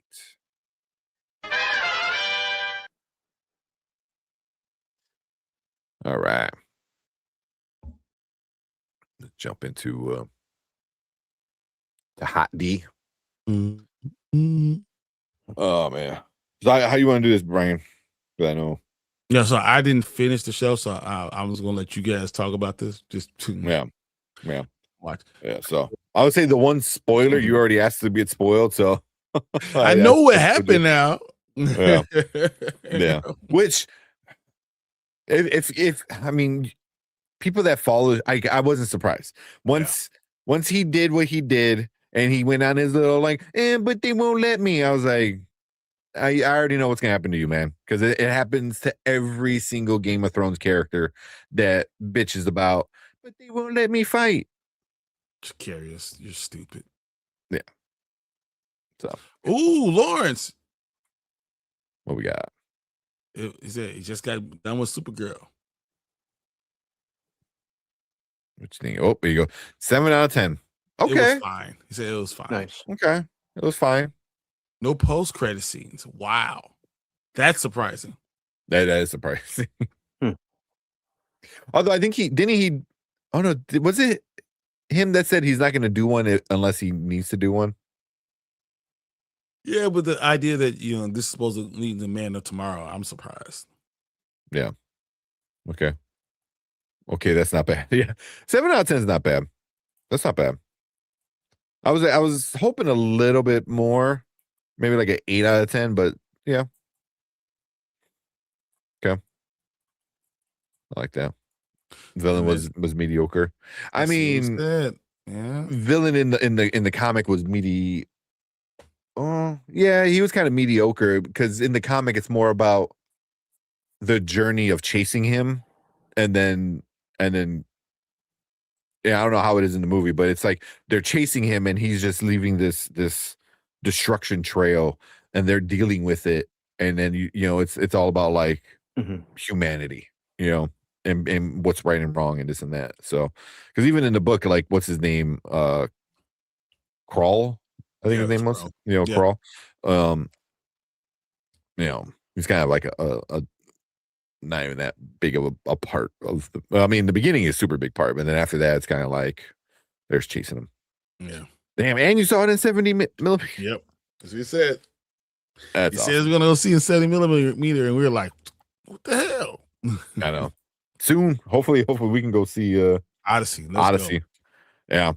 Yeah. I gotta keep I gotta make a reminder and check on that shit like daily. Let's see, just because if I can get 3 tickets, I'll get 3 tickets as soon as I see it, and then we'll go. And I'll be there. It don't matter. Yeah. You said Supergirl was great. Lobo solo scenes. Kind of expected that. Right? Exactly what you expect. Yeah. But Lobo was gonna steal it because Jason Momoa is that dude. That's what he does. Yeah. Ruthie's annoying. Yeah. That's all I can say. Ruthie annoys me in the trailers, so that doesn't surprise me. Yeah. I don't know if she's annoying. I don't know if she's annoying in the comic.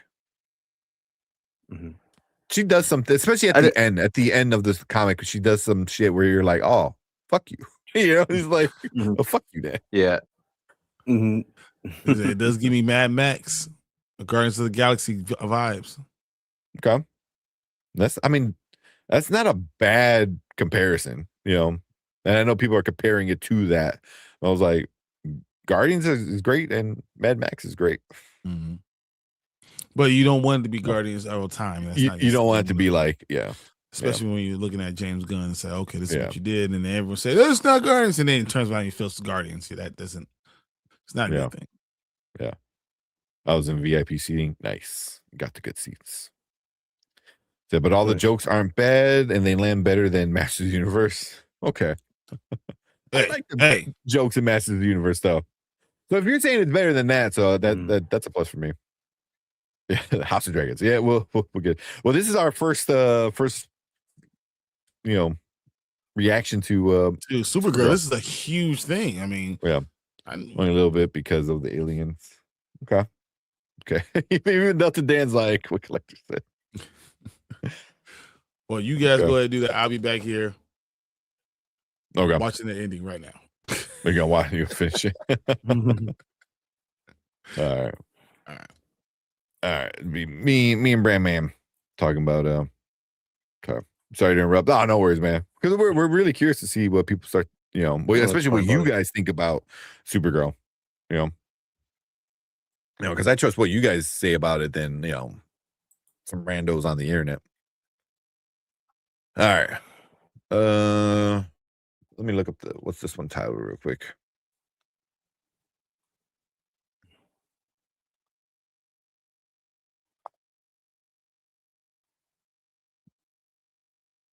Does it have a title? Oh yeah. Salt and Sea, Fire and Blood. That makes sense. All right. You good?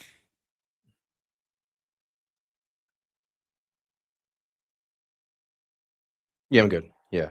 Okay. Okay. Grace Randolph had me thinking it was terrible. I don't listen to anything that lady has to say, man. So,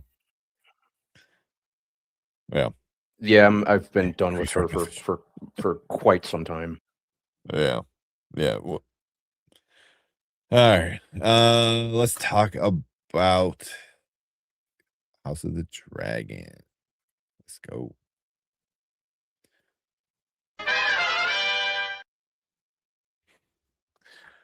All right, what is up? Welcome to the Spoiler Kings. Just me and Brandman today, and we are talking about what's this? House of Dragons season 3, episode 1, titled "Salt and Sea, Fire and Blood." So driven by her faith in Alicent, Rhaenyra positioned herself to take King's Landing while the treachery sails, or the triarchery sails to take the Corlys's in the gullet, whatever. Yeah. So, well, yeah, we get a lot of setup for the big water battle at the end of the episode. So we're gonna get into all the spoilers. There's some big spoilers in this one. So if you want to, get ready for that, and make sure you guys check out that episode and come back and join the conversation here. I know all you guys in live chat are ready to talk about this episode. So we'll start off with Brandman. What you think about this episode? Well, there was definitely a lot going on. But yeah, I enjoyed it. I liked that. It I liked the battle like during the last half of the episode. That was pretty cool. What's her face? Is it Rhaena? How do I say her name? I think it's Rhaena. But yeah. Dumb ass. Stupid idiot. How dumb can you get? You ride a dragon for the first time and then you end up being like, Appreciate it, Ace. Have a good night.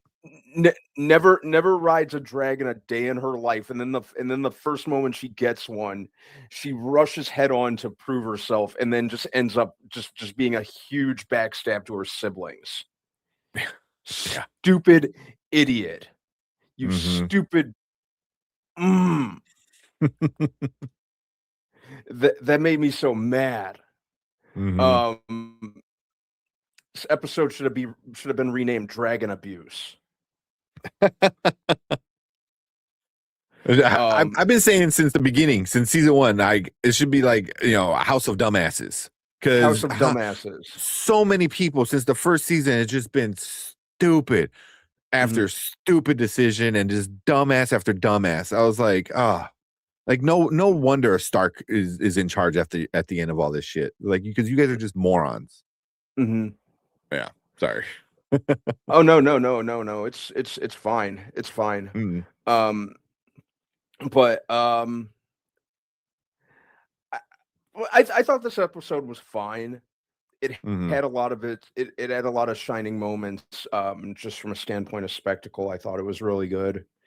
But it's kind of I'm not sure how I feel about how the about how they manage the characters, because it is a big cast. It's kind of beyond an ensemble at this point, and I'm not quite sure who to be invested in, or if I should even be invested into in anyone. There's they're just tossing a lot at the moment, but yeah, taking an untrained dragon just asking for it. I don't even think I was ready for Jace to go, if I'm being honest. Yeah. Jace, just Jesus. Yeah. But go ahead. No, I'm listening. Go ahead. No, I mean, like, no, good. But yeah. No, I was just gonna say I was fine with this episode. If I had to sum it up. Yeah. I wanted to kick her off that damn dragon. Like, stupid. Yeah. Yeah, me too. Dumb shit. She only has 3 kids left. Yeah. But also, like, Jace, like, just like, oh, lock her up. I was like, who the hell are you, man? Like, she's the boss, not you. And then, like, that's the thing that pissed me off too, is like that the King's Guard was like, or not the King's Guard, but like the guard or whatever, like, is listening to this little boy over the queen. Which makes it just like, so no one really believes her to be like the person who should be in charge. Like, not even her own people, because they're gonna listen to this little boy over her. which pissed me off, Yeah. and and then whenever there's a character that is in Game of Thrones, in all of Game of Thrones, they're always like, oh, you don't let me fight, like you're gonna die in a few minutes, Mhm. and I mean, Grant, I didn't want him to die. I actually liked him for the most part, but he did stupid things too. But yeah, I was kind of like, I'm like, don't do that, man. Like your mom, she knows what she's doing. She's playing the game. You're a little kid who just like, what? He's like the little kid, like, go look what I can do. It's like with my dragon. It's like, bro. So it was like, yeah, you're lucky. You're the only one that got killed, and your cousin didn't Yeah. get killed as well. Yeah.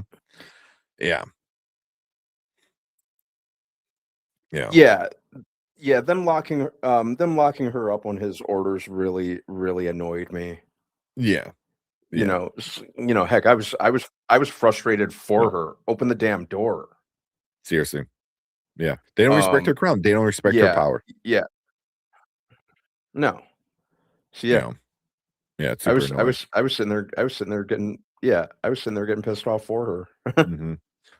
Yeah. When she finds out, but we're going to chop some heads, but it's like, but she told him, like, what I mean? Like, I mean, she was trying to like look out for him as a mother, but also as like a king. And she even brings it up. She goes, what, I forgot whatever she said, but she goes, yeah, like, like I am the person in charge, and people are tending to forget about that, so because she's a woman, that's a big thing. But yeah, but honestly, for me, I thought it was an okay episode. It didn't stand out more than any other episode. It wasn't like, oh my Same. God, like the first half, was kind of like a lot of talk and stuff, but it's a lot of talk that I heard before. I'm like, all right, like, Yeah. I know all this. Like, how many times are you gonna say the same shit? Every season you say the same shit. And then once I got into the actual finale, like the last 20 minutes was where it was at for me. Yeah, I thought this episode was passable. I thought it was absolutely fine. I was hoping they'd kind of like explode out of the woodwork the way that the last season ended. Because I kind of felt like they kind of needed to do exactly that. But as it stands, I thought it was just fine. Yeah. I think I expected it to have a little more kick. Yeah, because we get what's his name, Damien. It was Damon's like I said, it was. Oh no, go ahead. Yeah. I was just saying, like, we get Damon's end of his battle, and I was like, oh damn, like I kind of wanted to see that, so I was kind of a little disappointed there. Yeah, like I want to see him kill stuff, like, yeah. Also, he wasn't even in the episodes after that. That was the only part he was in. Yeah.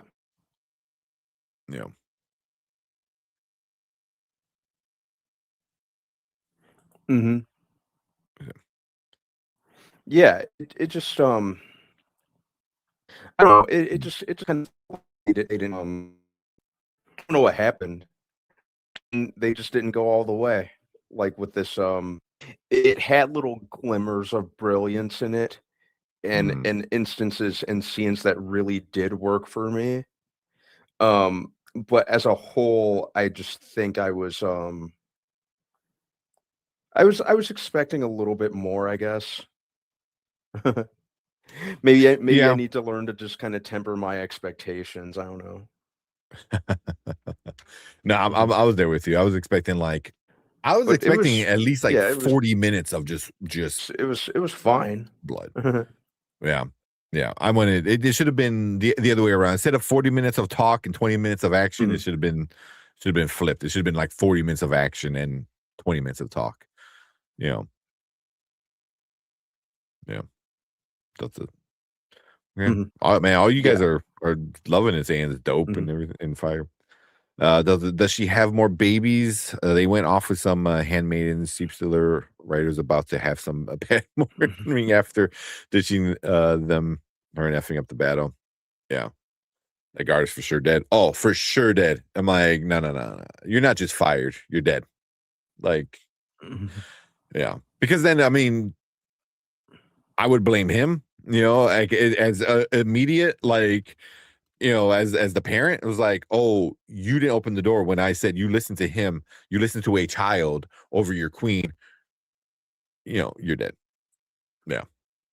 But she does have more babies. She has, what, three more kids? So, yeah, the rest so, are yeah. incest. About 3 more, yeah. Yeah, she got the incest kids left. Yeah. So, yeah. Well, the thing is, they said they were adapting 3 battles in the season, and one of the battles is gonna be Daemon versus the guy with one eye. Yeah, we definitely need to get that with Aemon versus Daemon. Who's the biggest dragon? Who has the biggest dragon? And then they're supposed to be more battles. Yeah. I want to see more battles for sure. It's just so frustrating when they do stupid shit. I was like, damn it. Like, you know, like one thing is getting your ass kicked, like, and you're like, oh, we did everything right and we still lost. And one thing is like just going out there just because you need to prove something and you're a young, dumb kid and you die. You know, like I feel like it's such a shitty way for that character to have died. Man, like,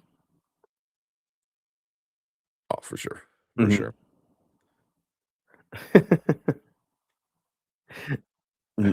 The God's eye. Yeah, I was sitting there like, seriously? Yeah, because even when he comes out of the water, and he grabs the board, I was like, oh, somebody's gonna come and grab him, and then just like the one gets him in the back. I'm like, oh shit!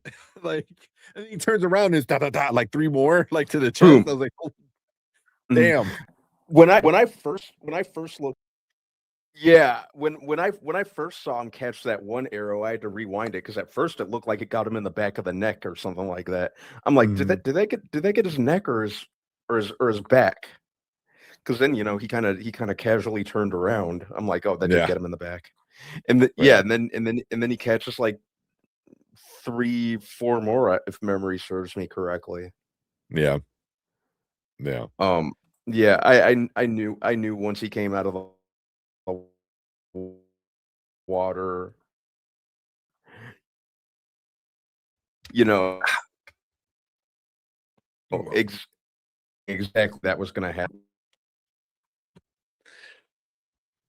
No, I thought he was gonna live. I thought like one of the dragons was gonna scoop him up, you know, or a boat was gonna pick him up. Like I didn't expect it to be like that, but I mean it makes sense. You know, like, you know, you're surrounded by the enemies. Like you literally went down in the middle of all the ships that want to kill you. So yeah. Yeah. He deserved to die. Let's finish. He deserved to die. That was stupid. First of all, who the hell listens to you over the queen? This is stupid. But then, and there's so many problems. I mean, the whole thing with how you go fly in the battle if you don't know how to fly a dragon. That's I don't understand that. I don't understand the whole thing with the Corliss thing. You know, like so now like the fleet is like crippled. Like they have nothing left of the Navy. So there's so many things that are going around, and I'm just like, bro, this is crazy. This is a crazy episode. I will say it was slow for my eyes. So like the beginning of it was really slow for me. It was hard for me to get into the first half because it was just little, you know, just plodding along a little bit. And I know they had to go through stuff, but bro, the last half, phenomenal. I really enjoyed it. What the hell is wrong with Eamon? Like, he is literally have a screw loose in his mind, and everyone's afraid of him.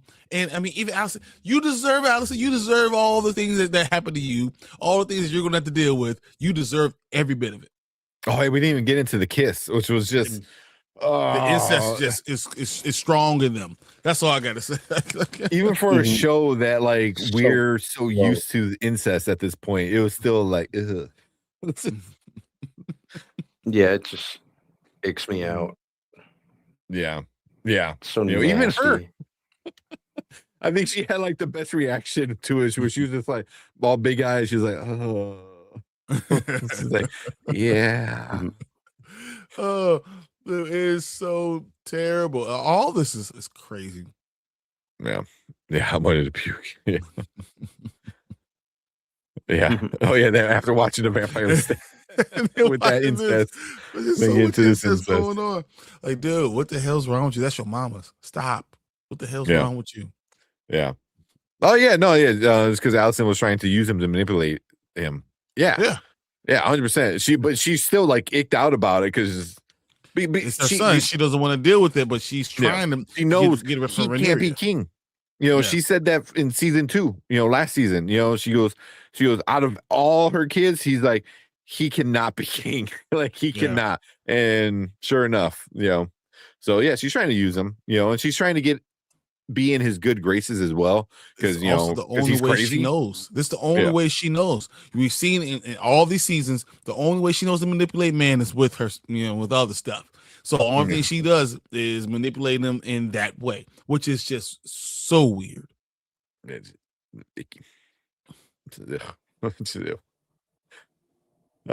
gonna message. Didn't read it. Oh yeah, because I think Brian came in. Where was it? So he said, my question is, they're gonna adapt this battle in the season or the next the final season.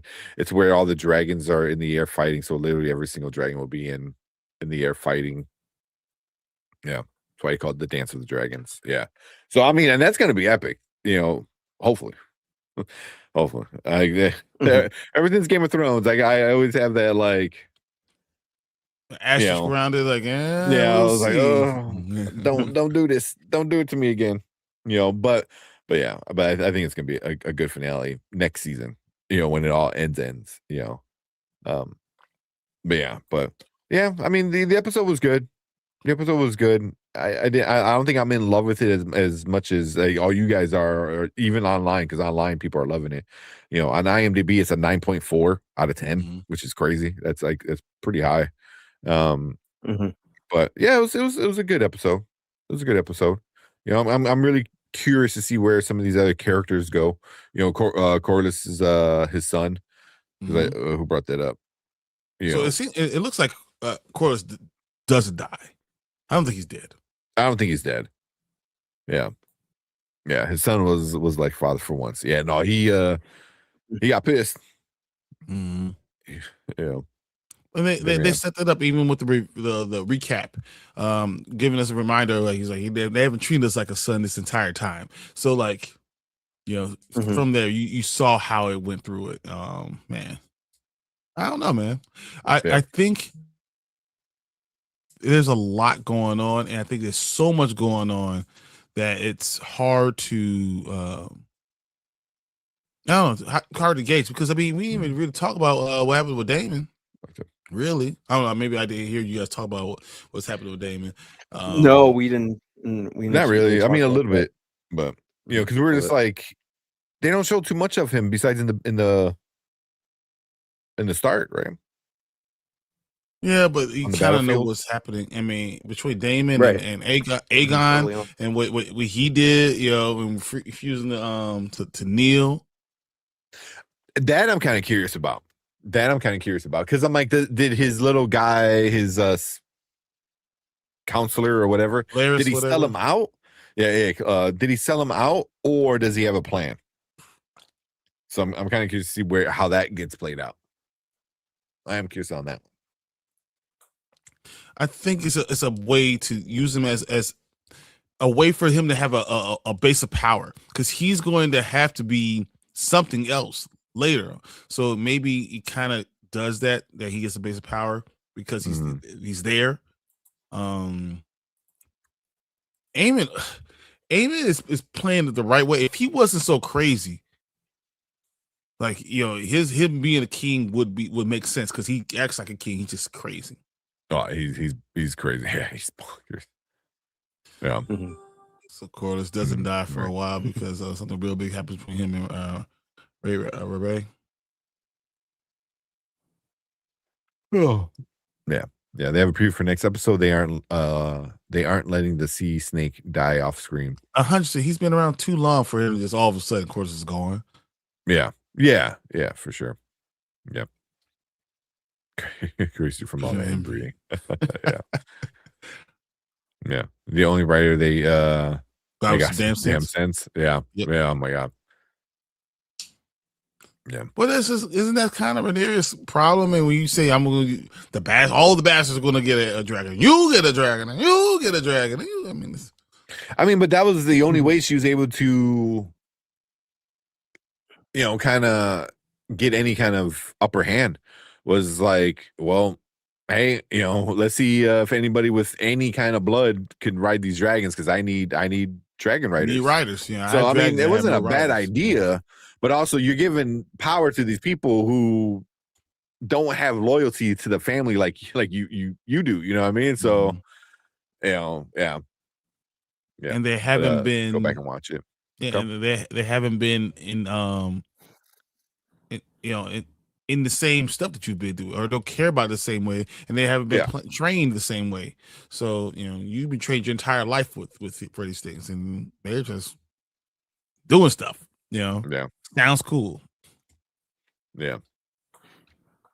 Can we watch the preview? We watch that. We'll do it separate because I don't want it to get claimed on the review video. 100%.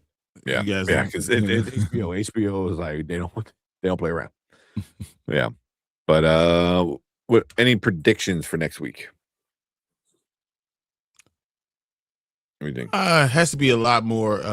You said we didn't get Eamon. We didn't get a lot of him, so it has to be more dealing with them.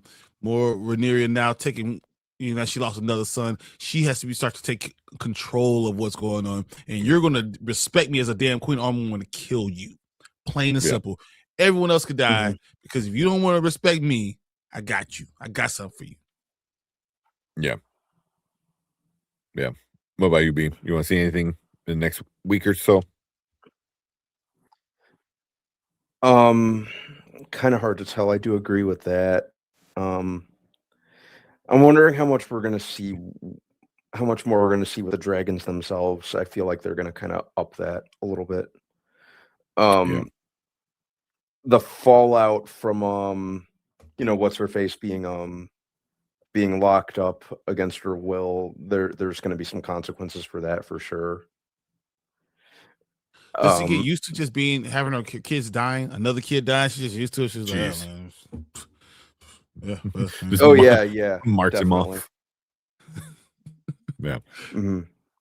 I wonder if she's going to end up kind of being numb to that at this point. Right. But it's a Tuesday, you know. That's what I'm thinking next week. Yeah.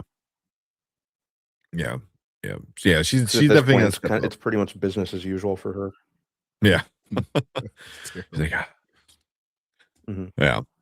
But yeah, kind of going with what Brian said. Rhaenyra's, or she's gonna step up as Rhaenyra. Yeah, I hate their names. They all have nicknames. And then there's like so many of the same names, so many Aegons. I was like, which is the whole reason why the shit has gone down the way it went down in the show. It's like there's so many people with the same name. But yeah, she's gonna step up. I think we're gonna see more Daemon kind of like losing his damn mind. Aemon's gonna start going a little crazy as well. He's gonna start thinking everyone's trying to because he had Kick him out. They gave him what Lannister's head, right? So like, Yeah. there's other areas that he can start to solidify his power and say, okay, I'm gonna be, this is my base operation. I'm gonna kind of attack the throne from here. Yeah. The guard turning into barbecue, and then a lot of fallout from the battle. I can see that. Do you guys have any special meals for the episode? I had pizza. I watched it kind of late, but yeah. I mean, I had pizza, but No, I don't I did do not watch have any parties. special meals. Like I Yeah. all food. I used to do like the watch party for the original Game of Thrones. Every Sunday it was like, order food, watch it. Now I'm like, for many reasons, not I had to put the kids to bed and then I'll watch it. So, yeah. But yeah, and the final episode is August 9th. So we still got all of July to go through. So we'll see. Anything else you guys wanted to bring up? Trying to think if we might have missed anything. I mean, besides him getting brought up the head, talk about Damon, we talk about that whole Allison kiss thing. This was nasty. Oh, Talked about the Rhaenyra being trapped. We talked about her son. Talk about Corlys. That's my prediction. I think he's gonna start to lose it because when they turn the corner or whatever, and he saw, I believe that was his castle that he saw, and it was just on fire. So I think he's gonna start to kind of like fall in despair a little bit. He's like, I'm losing everything. He is, and he said he didn't want to be part of it either. Yeah, and he's losing everything. So yeah, so I'm be a little curious to see what he does going forward. So I don't know. Dude, can you imagine turning the corner and seeing your castle on fire? Well, that's like in real life. Can you imagine like coming down the block and you just like turn the corner, it's your house on fire? You're like, damn, But yeah, I mean, I think that might have broke him a little bit, where he's just like, shit, we're screwed. We're screwed. All right, real quick, what do you grade this episode?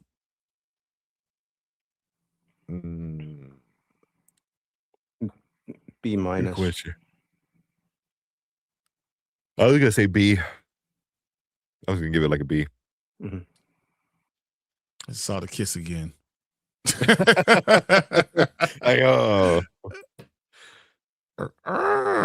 It's so nasty. Why? You king. You don't have to do that. What are we doing?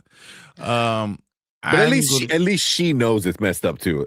That's one thing. Usually in the shows, like they both are cool with it. At least she kind of like, she's like, oh, what am I doing? This is nasty. When she took Rhaenyra's dad, she knew that was messed up. She's been doing messed up stuff, and she knew it was messed up since the beginning. Yeah. Oh yeah. And if I'm grading, I'm giving this a solid B. It's a good start, but you have to kind of remind everyone where you are. You got to kind of reset the storyline, but I'm going to give this a B. Yeah. I like that. Correct. They're saying it's giving it 9. Something 9 out of 10. Okay. She's saying A minus. Lawrence says give the episode 7.8 out of 10. Okay. Delta B plus. Okay, and also Delta Dan said it was cool seeing the Stark show up, which was cool. I like that the actor from Sons of Anarchy and the other stuff. Yep. Oh, is that? Yes, that's where he's from. Yeah. I couldn't put my finger on it. I was like, he looked familiar. Yeah. So seeing the Starks like actually gonna be part of it, which is cool. I like that. But yeah. And of course, visually amazing. That goes without question. I mean, this show, this series, this franchise has been visually one of the best things on TV. So well, not just that, but it also feels like the world building aspect of it. So like, I always talk about Harry Potter is the best world building thing I've ever seen. Like it's, you feel that it built this world and you could go there and feel like you're inside of it. I feel like this is also kind of hitting that part. You feel like you're Westeros. You feel like this feeling of this is a real place I could go visit. And if I was inside of this place, it would feel exactly like dreary and the water and the cold and the damp and all the craziness. I feel like they're building it that way. It doesn't feel like a stage. It feels like a place. Yeah. 100%. Lauren said it was a cool episode, just better. Needed to be paced better. Agreed with that. Sea Snake lost everything. His wife, some of his kids, his ship he named after his wife, his home he built from nothing. Yeah. And you feel bad for him.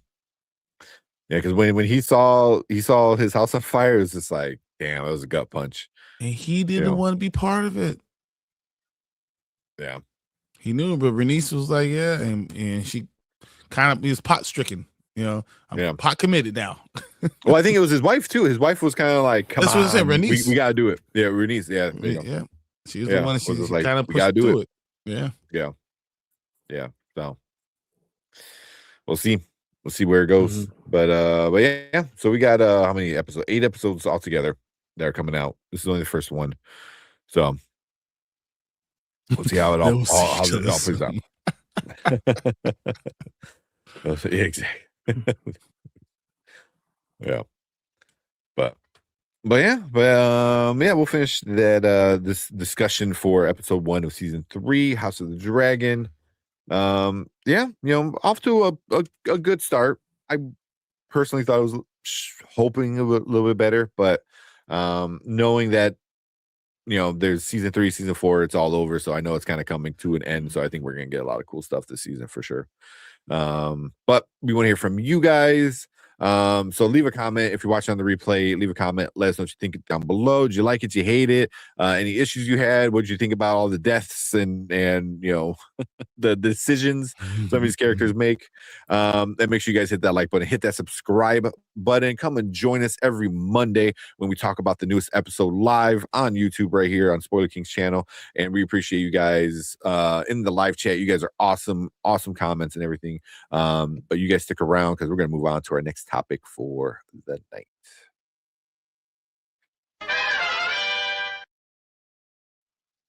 Oh, yeah. I was hoping for epicness. Well, and I just got I wanted an epic beginning, and I got a good beginning. Yeah, it was fine. Is any trailers? Yeah, I thought the last we'll watch. Go ahead. Yeah, I thought the last few minutes. No, I was saying I thought the last few minutes were pretty epic, but I just kind of expected more epic all around. Yeah. Oh, bring that up here. So we watched one trailer. We're gonna watch this now, but then we're gonna talk about Toy Story, and we'll probably call it a night after Toy Story. Yep. Yeah.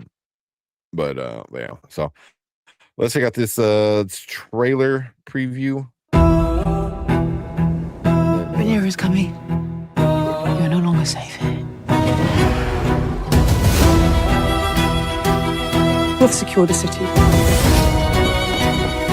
without further bloodshed. We see you have been merciful.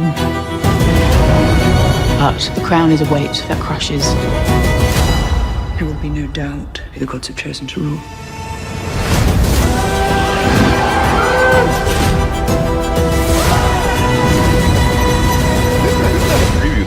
Trailer. This is the same trailer from the original. Yeah, right? that's not. That looks exactly like what I just saw from this. I literally just saw this. No, that can't. Yeah, that's not the preview because that's just right? This is the trailer. That's exactly what I just saw. Yeah. Yeah, I think he gave his mother the kiss of death, and she knows. That's interesting. I mean, it's very Godfather mix in with Game of Thrones, but be interesting.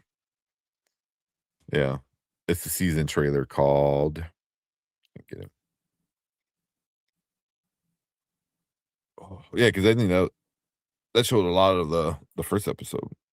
Everything I just saw.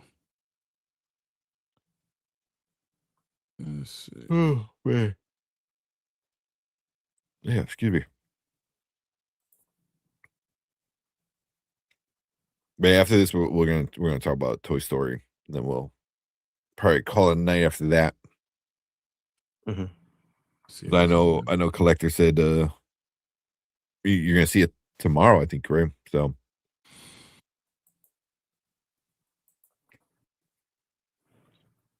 there you go. Make sure it's the right one first. Rhaenyra is coming. You're no longer safe. Same one. Oh, I wasn't even playing. That was shouldn't been playing. Oh, okay. I was trying to remove this one from studio. Oh, okay. I was like, wait.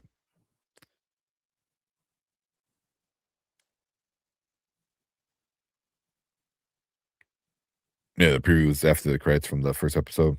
Yeah. You do know we can't just play it off of there, right? Like you can't just go pull it off of there and play it. But hold on, let's see. You could if you had HBO Go or whatever it's called now. No, I mean you could play it if you want to play it. Yeah, if you want to. Hold on. Actually, you can't still do it. Let's see. Post it right here. Send the link if you have it, Collector.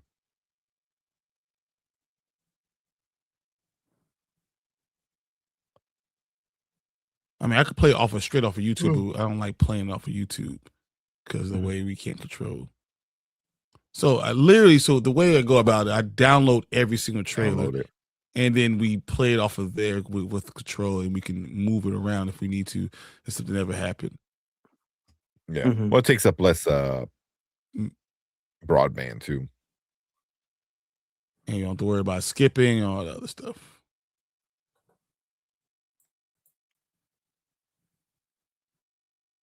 All right. Oh, excuse me. Man. Oh, did it? It might have blocked you from it. No, unless you got it. I think I grabbed it. They usually they're on YouTube like. Jace, what have you done? What have you done? How could you? Will you let him die in vain? Rhaenyra is weak and unsuited to rule. You will have justice. I will never have justice. But what crumbs of it may be snatched, I will devour. We'll fight on our own terms. My purpose is to restore the rightful line to the Iron Throne. Rhaenyra is no queen. A new dawn is coming, and she'll certainly fail. Every one of my miseries is of his making, and I swear I'm going to find him and fucking kill him. I am my father's heir. This is the moment you become queen. The patient hunter gets the kill. Come on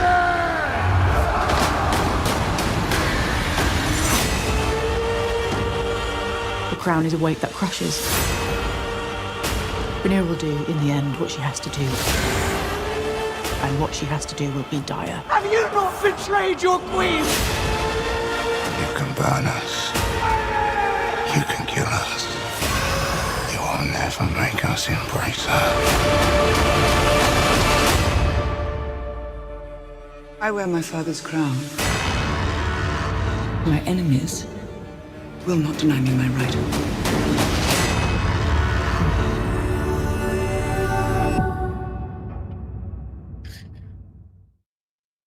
They're so against her being queen. And I fucking hate Allison since the start. It's like, oh, if she's queen, she's gonna kill all of us. Like, why? Why would you think that? Like, she should, know, right? She should. At this point, she should. But it's like the one person who should be, king or queen or whatever, the leader is her. Instead you put all these other dumbasses, like these little boys in charge, so, I mean, that's why you get a lot of, misogyny because of it, but then you get a lot of other weird alliances, around it and stuff like that. But it's just like, you're that against her being in charge. Yeah, they are. That's the problem. Yeah. That's why I hate Alicent for that. It was like, one, you betrayed your friendship. Yeah. It was like you went after her dad who was grieving, at that time, and then like you do all that other shit, and then knowing she's not gonna like do the stuff you claim she's gonna do, and then Alicent is the worst. I want she needs to die. She needs to die in like the worst possible way. Yeah, she sucks. I want her to trip and fall on something hard like a knife or sword or the entire throne. Let her trip and fall on the throne. Just falls on every single sword. Dragon needs to like put her on fire, eat her, spit her up, have another dragon eat her, spit her up. No, she sucks. She sucks. That's a lot of action. That's a lot of stuff to go on. Damn, way more action than I thought next week. Oh, hopefully. Yeah, if that's what we saw, I mean, all that was a lot going on, and these are long episodes. Yeah, it was. It was a little bit over an hour. Over an hour, yeah. Yeah, I know a dragon that can burn and eat her. Exactly. She sucks. Yeah. I just hate that she's like pretty hot in real life. She does all these like sexy modeling things. I was like, and I hate you. I hate you in the show. Right. I mean, I still think of her from Ready Player One. Who's she in Ready Player One? She was Artemis. Artemis, yeah. Yeah, she's Artemis. Oh, was she? Yeah, she's Artemis. Yeah. I don't think ever with the thing over her eyes, she has a little birthmark, and he's like, "Oh no, you're still beautiful and all that stuff." Yeah, she's Artemis. Yeah, super hot chick with this like. Yeah. Oh no, I'm ugly because of this little birthmark. That's what we call Hollywood ugly. Yeah, exactly. They did the same thing with the main character in Mortal Engines. Whereas in the book, like, she's heavily disfigured, missing part of her nose. One of her eyes is supposed to be like kind of like bulging out of what's left of its socket. And they just give her a couple barely noticeable scars and call her hideous. Like, what's that trope, like nerd to like beauty queen is like, take off the glasses. The glasses off. Hair is like, now you're gorgeous. Oversized glasses and give them a ponytail. Yeah. Like, get the F out of here. Yeah. Seriously. Yeah. That's funny. I can show off what I picked up when we do the review. Because I didn't get the popcorn bucket. My wife wanted it really bad, so it technically is hers. You really got it? I didn't get it. I got one. I didn't do Woody. I didn't do the Buzz. They had a lot of good, cool stuff though. Yeah.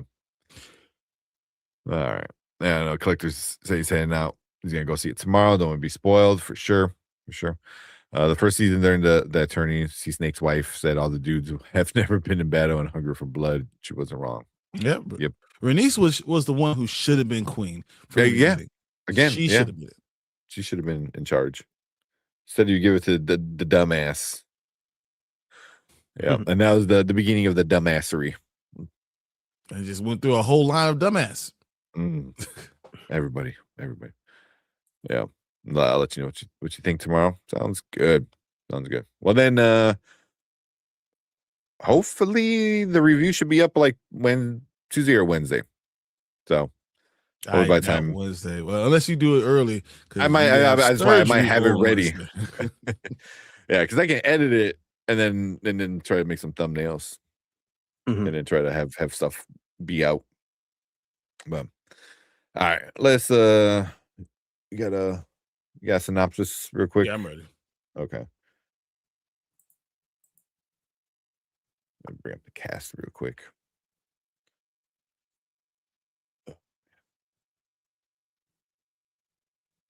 You see, there's already a petition for Dungeon Crawler Carl for Keanu Reeves to be Uzi Jesus. Uzi Jesus. Oh my God. It's like yes. I mean, that's John Wick. He's already John Wick. Just let him be John Wick. Uzi Jesus, and then the fact that it looks like Uzi Jesus is going to be important in book 9. Yeah, I wonder. Well, the toy Uzi Jesus. Yeah. Yeah, but you gotta read this book, man. It's so freaking good. The audiobook is amazing. I'm gonna have to get on that finally. Well. All right. Let's talk something more kid appropriate. Toy Story. All right. I mean, Dungeon Crawler Carl is kid appropriate. I mean, we got a nice, cute cat. Yeah. Exactly. With the what are they? The sluggos? Yeah, sluggos. Whoop whoop, bitch. What up, daddy? Fuck you. Friends, family, fucking people up. No, what'd you call it? Kneecapping? Kneecapping, yeah. Kneecapping. You didn't let me kneecap anybody. Fuck you. Oh, it's so good. All right, that's dance. Out of here. Have a good night. I'm gonna go see with my kids sometime this week. 100%. Highly recommend go see it with the kids. Highly recommend. So. Hey, you're not the only one. We said $300 million in one weekend. Yeah, you're not the only one. Mm-hmm. All right. Let's talk about this. Do a quick one. Let's go. All right, what is up? Welcome back to the Spoiler Kings. We are going to review Toy Story 5, the big blockbuster movie that dropped this weekend. The fifth one of the franchise, which is crazy. What, 30 years? 31 years later? Yeah, Damn. 31 years later. I feel super old now. Yeah, 31 years later. It's crazy.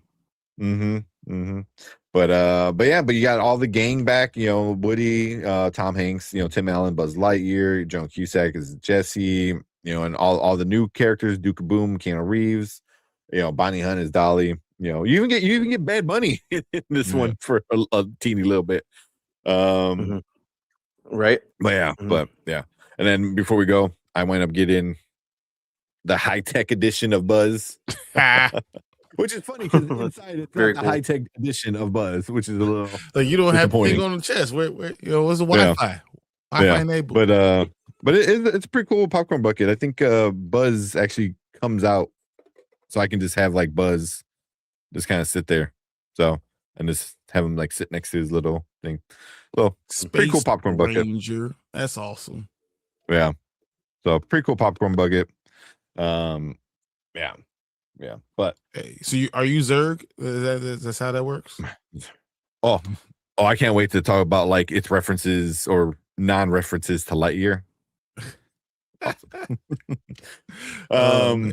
Yeah. But yeah. So yeah, like I said, this is the fifth one of the franchise. So we're getting into all of our likes, we're getting into our dislikes, rating at the end. We'll talk a little bit about box office numbers and Rotten Tomatoes as well towards the end of the review. But before we get going, Brian's got a rundown of what this one is about. Hey, you seen it 4 times. What's the fifth one?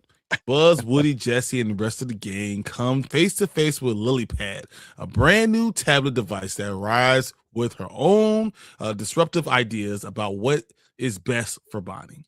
Will playtime ever be the same? That's funny. Make it seem so like ominous. Like, oh. Hey, we'll start with Brandman, Brian, and me, and we'll go around that way. So give us some of your likes, Brandman. Right. What you like about it? Well, I was surprised by how much this movie worked for me, and it's interesting that they still have a lot of steam in the tank 31 years after the fact. Actually, this couldn't have come at a better time. Actually, this couldn't have come at a better time. Just with the way that child's play things have evolved and introduce the usage of lily pad, versus more traditional going out and playing with toys and going out and meeting people your own age and forming those connections was actually a pretty good social commentary, I thought. So this had a lot of underlying truth to it. Especially with how obsolete on surface level the traditional toys felt. So I thought they made the most of that premise. I even though it was kind of tough to watch at times and I felt horrible for Bonnie, the reality of just how kids are, and how nasty they can be. Awful. That really I thought that was done quite effectively. And all the actors, especially the ones who've stuck with the franchise, the core cast are still really in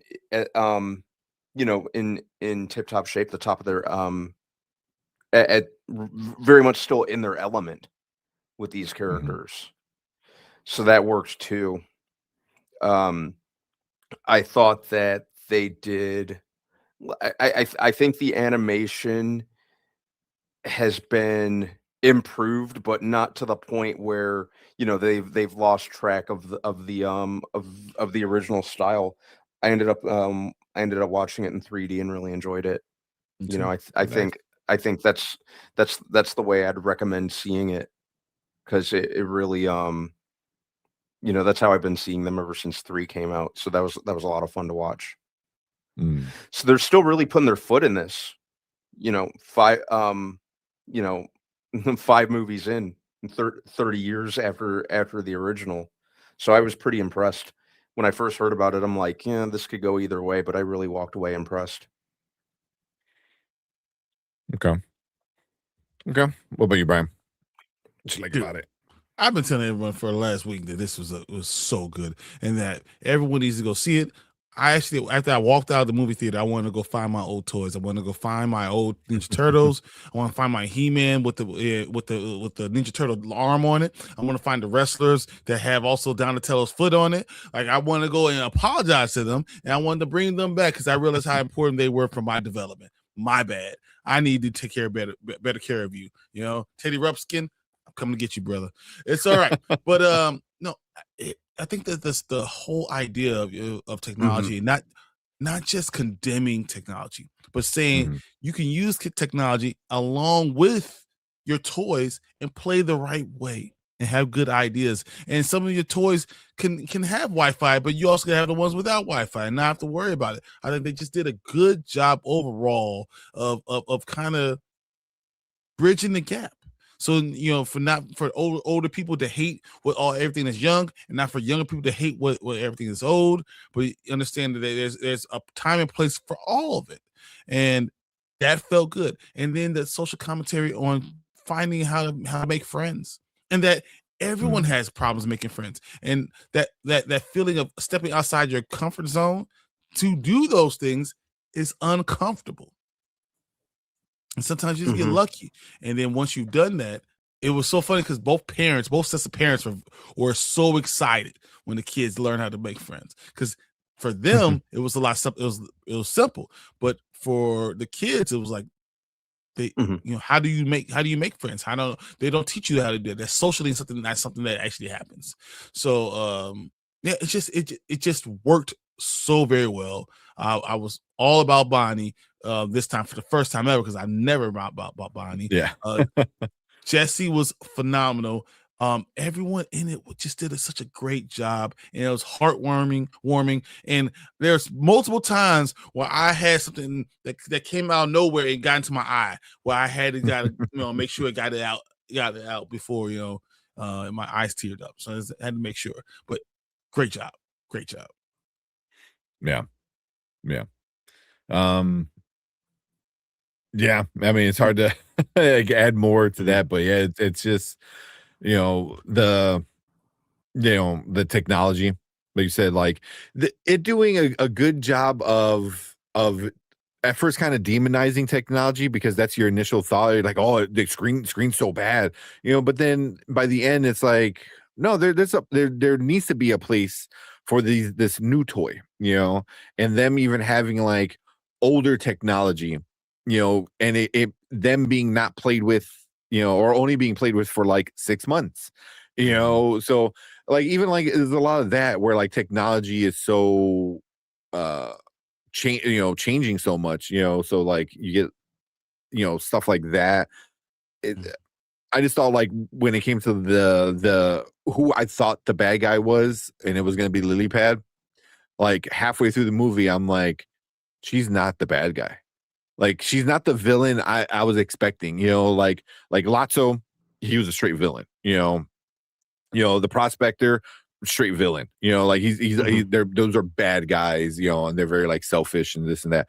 Like Lily Pad was propped up to be the villain, and then halfway through you're like, no, she cares about Bonnie. She wants the best for Bonnie. She just thinks it's a different way to get the best thing for her than the other toys. When she sacrifices herself and like throws herself in the donation bin, I was like, wow.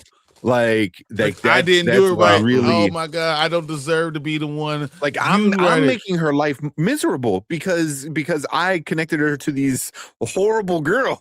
Like, and those are the real villains. Are like the girls. Like, Jesus, man. Sure were. Yeah, Jesus. but that's something we never got with Andy. We never got Andy outside of his home. It's him and his sister and his toys. That's it. We never got to really see him be around other kids. So this is something new that we got from the franchise is the kid also being around other kids, and I thought that was interesting, because we like, again, that's new for the franchise, but like her not being the villain, I thought she was going to be. So and just seeing some of the other the newer characters were great. Smarty Pants with Conan O'Brien was awesome.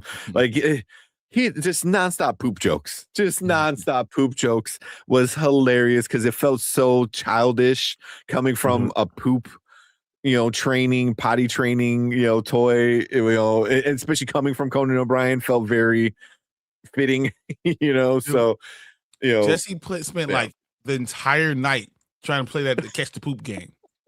Yeah.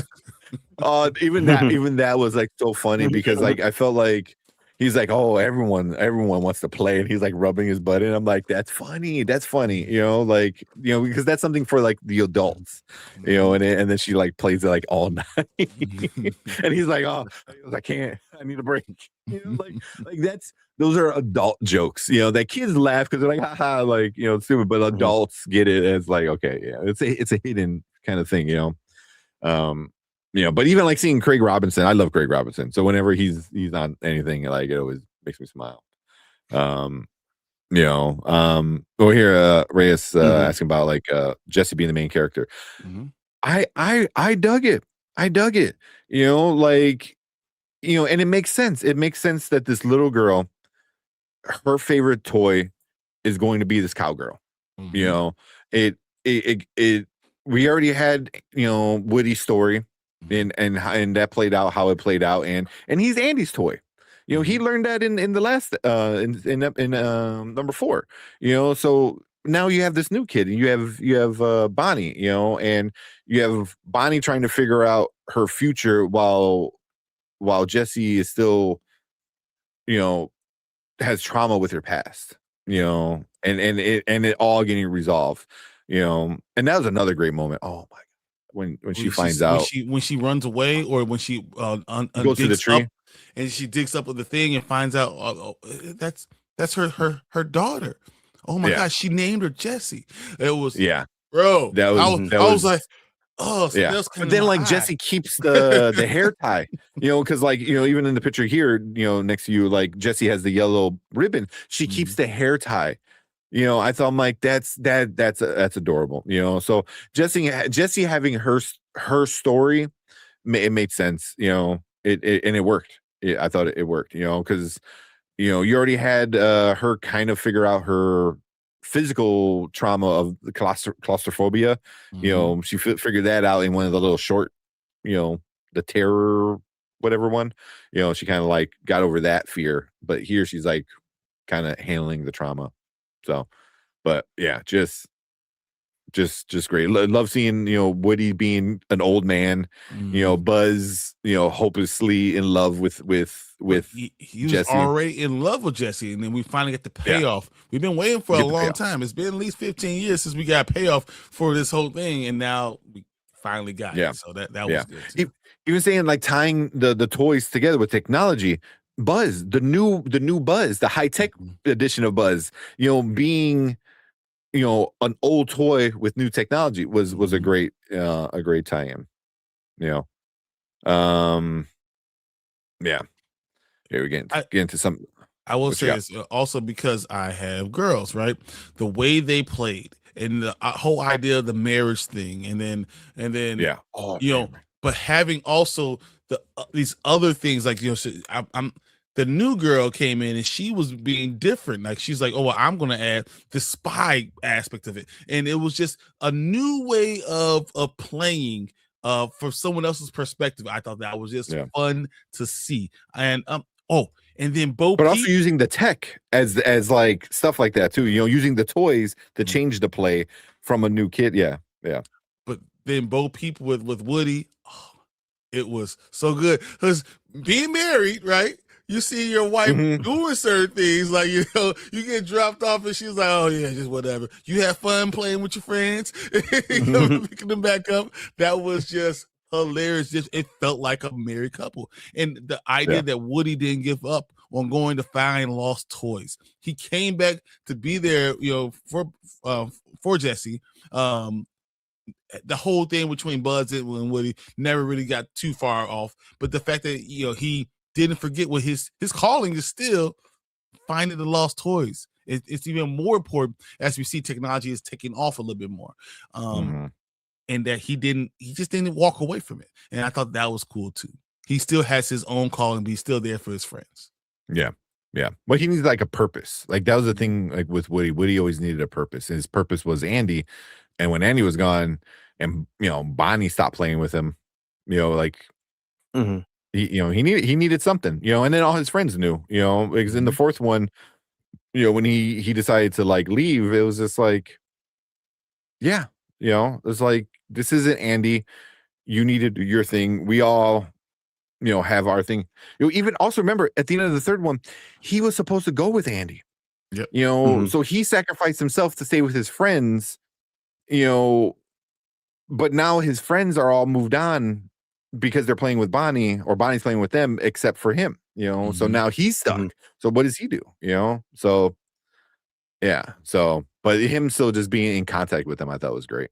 He's like, I'm still here, but also kind of goes back to like his thing of like always kind of being needed, like that's since the first movie was like, no, I need to be needed, But that's who Woody is.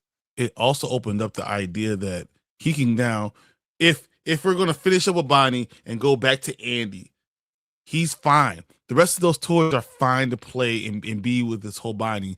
And now he can be reinvented with all these lost toys for, say he goes to Andy. A Goodwill, whatever, for Andy's child. Just like how Jessie went through her whole reincarnation and her whole arc. Now Woody gets to go through the arc too, and I think that's where we're gonna get in Toy Story 6. And it's gonna be another one that's gonna be a tearjerker, because I'm telling you, being a parent makes you just emotionally understand and see it. So I see it as for me, but I understand it from my daughter's perspective. And this was just so well done as far as the little girls. Yeah, agreed. Here we're getting some of the comments. So Derpy, I see the one that you said you have the issue. I'm gonna save that for coming up when we talk about our issues. Rhea said I should have ended in Toy Story 3. Toy Story 4 should have kept Woody with Bonnie. It should have ended with Toy Story 3. If it ended with Toy Story 3, I would have been happy. That was a good way to end it. But they did Toy Story 4. But Woody should not, because Woody wasn't being played with. Mm-hmm. He had no purpose with Bonnie. Only thing Woody could have done is he could have gone with Andy. He went to Mhm. college. Yeah. I still have, so it reminded me of my toys. I have one toy from when I was little that stays with me all the time, no matter what, and I've had it. And I think that's kind of the whole idea about Woody could have been that guy, but Woody did not choose to be that. He said, I'm going to stay with my friends, and he got them in a better position. And now he's going to go find other lost toys, and it makes me want to go find my lost toys. I'm telling you, man. See, but that's why I kind of had an issue with Bonnie, because I'm like, you promised Andy that you were going to take care of him, and we're going to get to one of the issues, but that's what made me mad about Bonnie. In number 4, I was like, you didn't care about Woody. She's a little girl. Like, give it back. Give it back. Give it back. Like, here, I don't. You can keep them. Oh man, Toy Story 3 is probably my fave. Okay. We'll do a little ranking maybe. I understand that, but once again, I think Toy Story 3 has the best scenes, best moments. But as a whole movie, I don't think it's better than this one. Yeah, I agree. Mm-hmm. I agree. I think I'm on the next one. Blaze and Bonnie should go to high school. I think Probably- we're gonna get. Go ahead. Yeah, we're gonna need a time jump for the next one. Yeah. Oh yeah, for sure. Like they did with Andy. Yeah. Woody didn't need to be in this movie. Agreed. But yeah. But you can't have a Toy Story without Woody. That is yeah. I mean, technically, he wasn't even called in for help. It's just Woody being Woody. And it's like they need help. And he was like, I can save the day. And that's who Woody is. So they were gonna have to have Woody in some capacity. It just wouldn't have felt right without him. He's pretty he's synonymous with a property. Yeah. It's almost like doing a Fast and Furious. It's almost like doing a Fast and Furious movie without Paul. Wait a second. Wait. Womp womp. Laura said the new Buzz plot could have been cut too. Oh, hard disagree. That was one of my favorite parts. The whole I new like thing. that. Yeah. Yeah. Because it was it a also way reminds to bring you them together. It was the way to bring the technology with the new the old Buzz. And it all pays off in the post-credit scene. It all pays off in the post-credit scene too, which was amazing. Such a great ending to that. But even like that, it was like it's like a reminder, like, hey, don't forget, Buzz is a dumbass. Like every version of Buzz is a dumbass. And it takes somebody to kind of like get him like, hey, you're not a toy. You're not. There's no Star Command. There's no this. So yeah. And I just find that funny. It was like, why is Buzz, every single version of Buzz, think they're like legit? Yeah. I liked how they kind of provide. Yeah, I liked how they kind of provided like somewhat of an explanation behind that. Yeah. They said no because Andy would have. Why he always thinks he's an actual. Yeah, they need to figure something out. No, my. Yeah, but no, ain't no one playing just with him. Have Woody on the shelf in college, and we've been like, ain't no 7-year-old playing with him. Yeah, exactly. Yeah, but also we have a 5-year-old in Toy Story 4 who's not playing with him. He's just sitting in a closet. Well, at least he'll be there at sentimental value. Yeah. Well, I mean that too. Yeah. Because I mean I got a shelf of toys that I don't play with, but I like them. Yeah.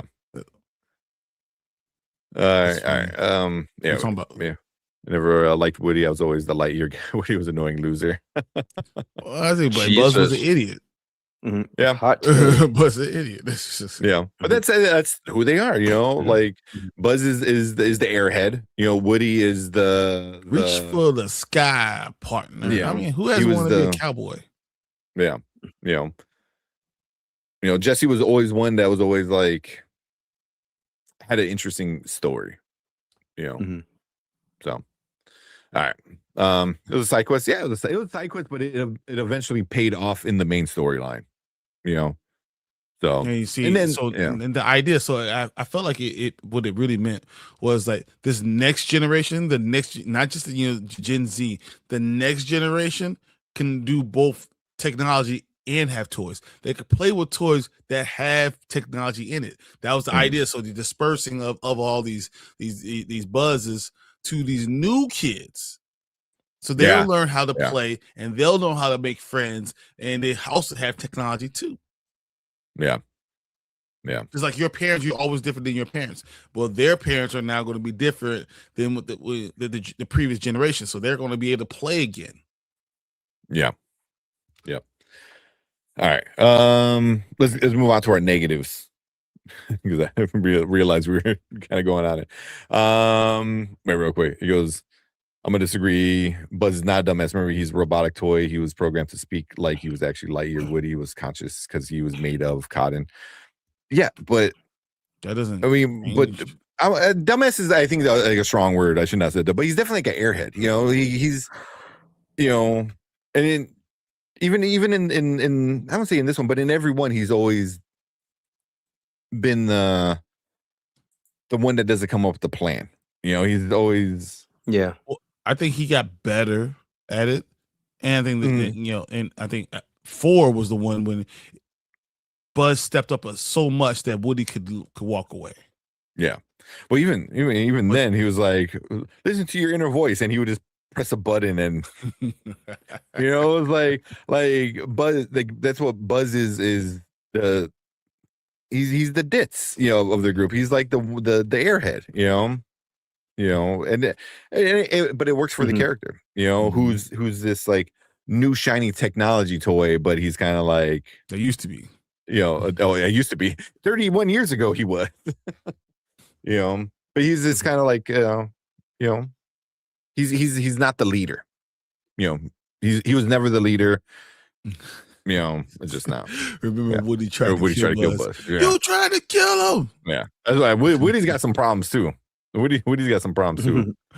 Yeah.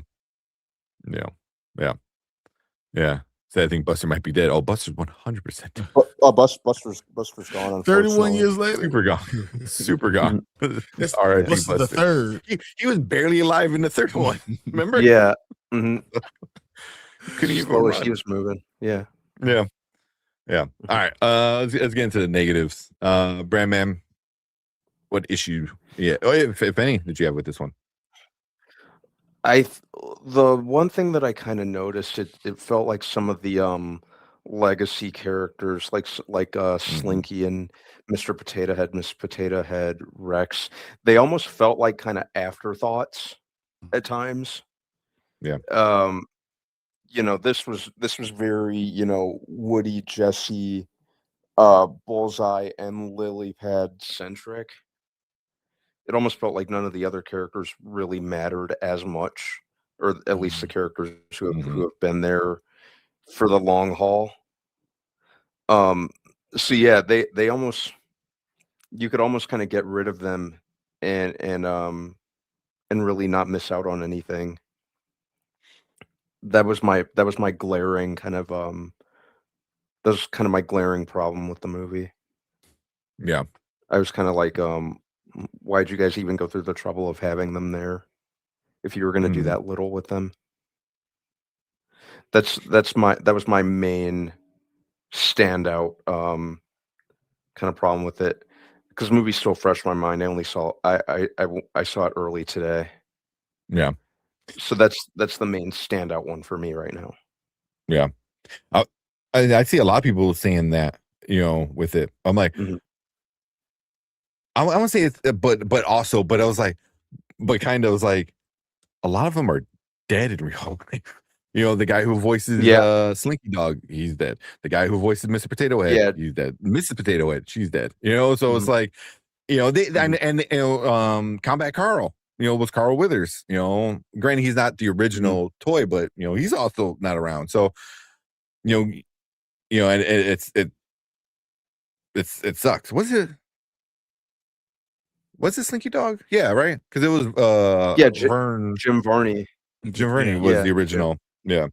I mean, they got replacements. I know they got replacements, and I know they used old audio for some of them too to Mhm. kind of put stuff together, you know. Mhm. But I wonder how much of that played into it, Yeah. which kind of sucks. But Mhm. yeah, that's a whole nother argument of recasting. That's another show. What? Recast? What? Yeah, exactly. Yeah. Okay. So you got that one. What about you, Brian? What issues? I had at least one. Well, I guess the whole idea what you guys saying about the toys being in the box and no one noticing that they're going to all that stuff that is a problem overall. The fact that the parents allow Bonnie to text this girl that they don't know, just out the blue, just text it, and then go over there without talking to her mama. It's gonna drive over there and then tell Bonnie to get out the car and go into the house. Are you effing nuts? That was crazy. And they even turned around. I was like, how are we doing this? And then you just gonna take the other mother just stayed in the car. Yeah. You let your 9-year-old just go over there in some place you don't know. You guys are the worst parents of all time. What are you doing? That's crazy to me. I would never let my baby do that. Even if she knows a kid from school and I'm dropping them off, I'm going to go meet the mama. I'm not just going to just drop my baby off. You're crazy. Okay, I stay. And she just pulls off and leaves. Nuts. Never. Yeah. That's it. Is that one? Yeah, just bad. Yeah. So it goes with what Derpy was saying. He goes, I'll say the only complaint is that they made the dads look really stupid or dumb. Only issue. I wouldn't say just the dads, because the dads, especially Blaze's dad he was working, so I have no issues with him because he was, got a job. Got a job, and he's like, and there's a lot of dads who are like, oh look, I could change the background, so I don't think that's like looking dumb or anything like that. But I would say like that was one of the first things me and my wife talked about was what Brian said, was the parents. I was like, you let Bonnie be on that tablet all day. Like what? Come on. Like all day. I mean, it literally sun up to sundown until bedtime. You let her be on the tablet. She didn't even move. She stayed in the living room on the floor all day. Why I was are like, you in the chat you're group crazy. talking to other kids all day? Yeah. And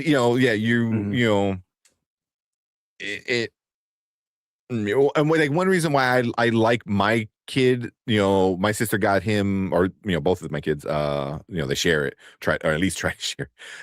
They got him Leapfrog, and that thing is offline. It's online, but there's no chat, there's no YouTube, it's all just Leapfrog apps. You know what I mean? So like I'm like, oh cool, so I can like give it to them and they have 30 minutes before it turns off. But here it's just like.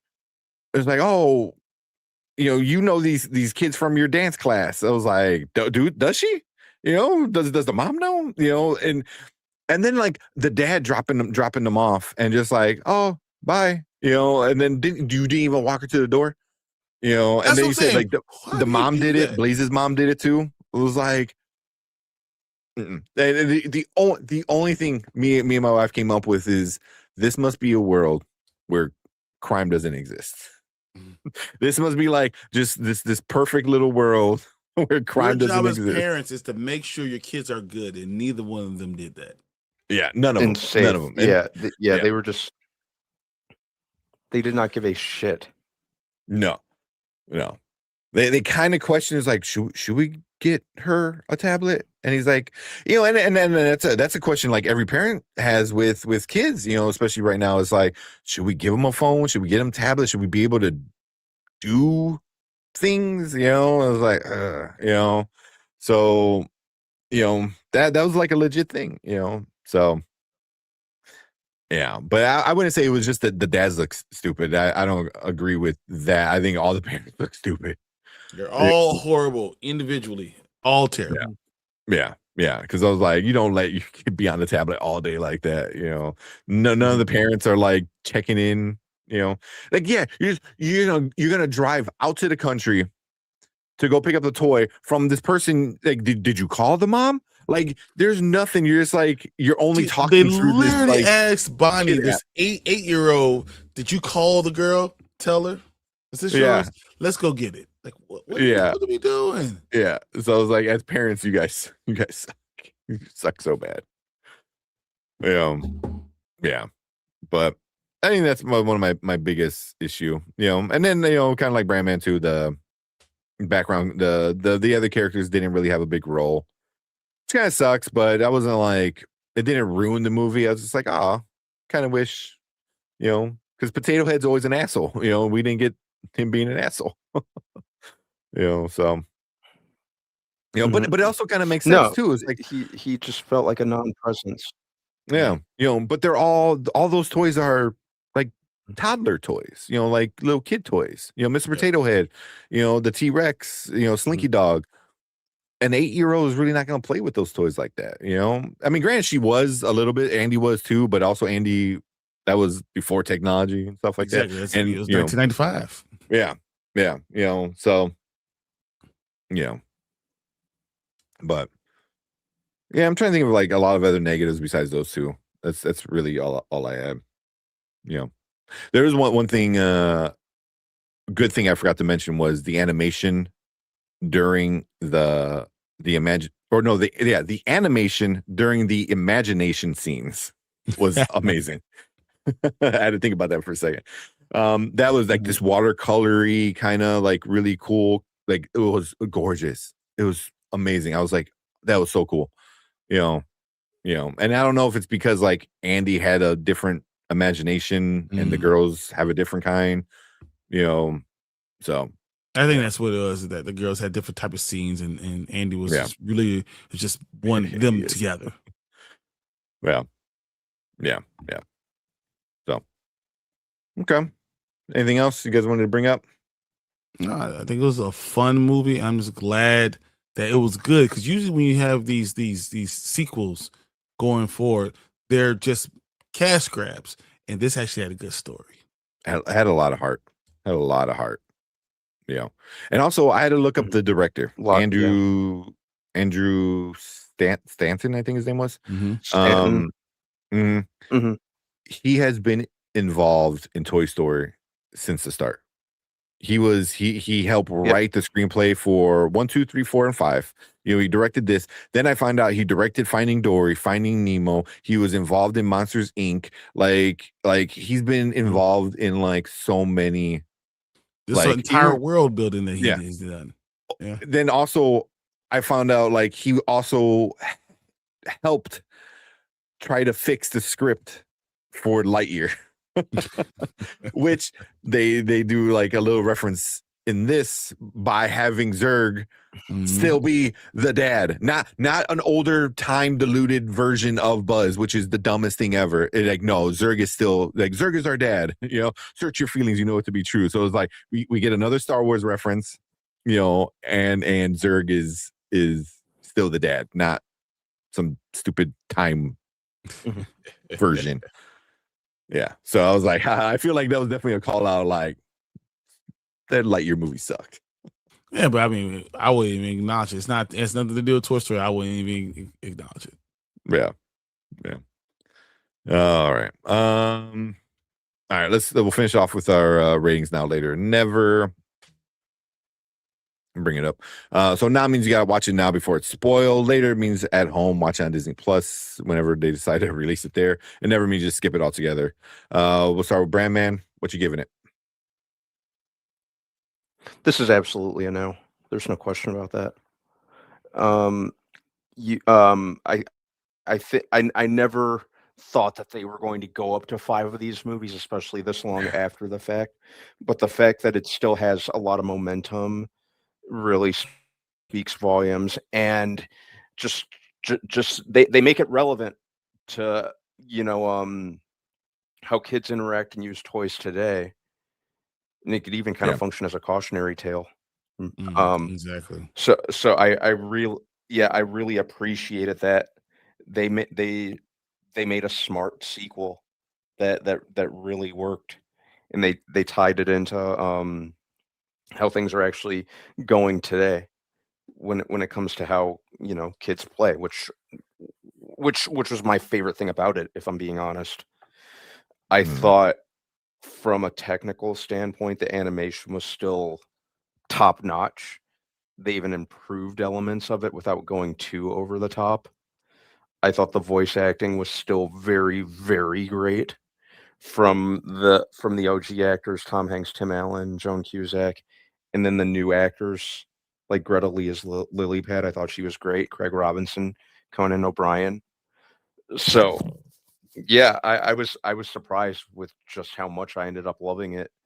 I definitely agree with you guys in the sense that I definitely think I liked it more than 3. I think it had a stronger ending than 3, even though I know they're not going to stop here.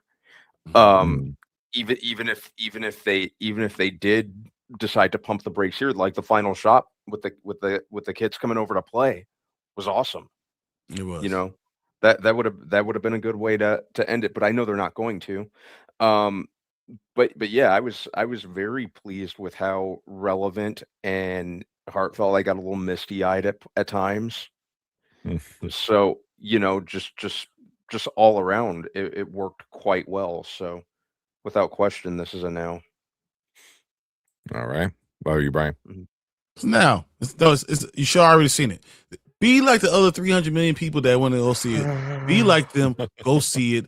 It's great. I want this to be $1 billion before it gets to day 28. Let's go. Let's push Toy Story 5. Let's play with toys. Let's regularize it. Let's normalize playing with toys. Let's go. $1 billion to the moon. Toy Story 5. Yeah. I'm giving it now. It was great. It was great. It was a lot better than I expected. I was expecting better than 4, but I wasn't expecting maybe my second, you know, favorite Toy Story movie to be the 5th one 31 years later, you know. So, you know, the creative teams, they know what they're doing. You know, they still have the magic, you know. I don't see this franchise ending even after 6, and they're making a 6. You know, they're already kind of it's already notable. they're doing it. They're doing the Bonnie trilogy. So, you know, unless one of the big 3, you know, Tom Hanks, you know, Joan Cusack, and Tim Allen, unless one of them unfortunately pass away anytime soon, we might get a 7, 8, 9. You know what I mean? So, you know, yeah, it's just gonna be a thing that is gonna be around for a while. It's just, I don't know if I need Toy Story to be 50 years old. yeah, you need your grandkids to go start seeing it, you know. So, yeah, but who knows? I mean, it's a franchise that everyone keeps saying, why are they making another one? They make another one, and it's amazing, and it makes a buttload of money. So, I mean, at this point, I'm gonna stop questioning it. I was like, all right, you know, does my ticket come with a box of tissue? Because you know, yeah. So yeah, definitely now. It was so well done. Yeah, so just me and my wife saw it, and we're hopefully soon gonna go take my son to go see it. You know, so because he also loves Toy Story. He's gonna love it. Yeah, well, he's gonna love it. And also, I don't know about your guys' theaters. My theater had a ton of kids. Obviously, you know, summer break and everything. Ton of kids, and they all. I heard some crying in the front. You know, I heard them laughing. You know, a lot. And you know, they usually a lot of times kids will start getting bored in movies, and you'll start running around and moving and stuff. There was a lot of kids, and they seemed to all kind of sat through the whole movie, and you know, enjoyed it. As soon as those credits came in, they were running around like mad, like a bunch of mad animals, you know. But during the movie, I you know, I couldn't tell you it was a, you know, half was kids, you know, because they were just all engaged. So, and that's what you want. Exactly. Yeah. But yeah. I think we're gonna finish that there. We'll talk about the box office and stuff a little later. But but we want to hear from you guys. So if you're watching on the replay, hit that like button, hit that subscribe button right down there below Brian, and leave a comment. Let us know what you think about Toy Story 5. Did you like it? Did you hate it? You have any issues with it? Did you go see it? How many times did you go see it? So leave a comment. Let us know what you guys think. And let's chit chat there. And if you are watching in the live chat, stick around because we're going to move on to our next topic for the night. All right. Get out of here. I just saw it. Yeah, I just saw that. All right, get out of here, man. We're gonna finish up. Thanks. Cool. All right. Bring this down. All right, yeah. Well, we're gonna get out of here. Who's making more money between Toy Story 5, Shrek, and Minions? Toy Story 5. Oh, Toy Story without question. Minions, No I don't question. think this Minions. Shrek is not gonna make any money. No, like, yeah, and Minions, I kind of think at this point, you know, they're really running it into the ground. Yeah. You know, say what you will about Toy Story having, say what you will about Toy Story having 5 movies, but at least there's like kind of big gaps enough between sequels that you can really tell they're at least putting thought into it, rather than just cranking them out just for the sake of cranking them out. Minions is strictly to just to sell more merchandise. Yeah. You know. Yeah. They just keep cranking them out. At this point, I'm not even sure how many Despicable Me or Minions movies there are.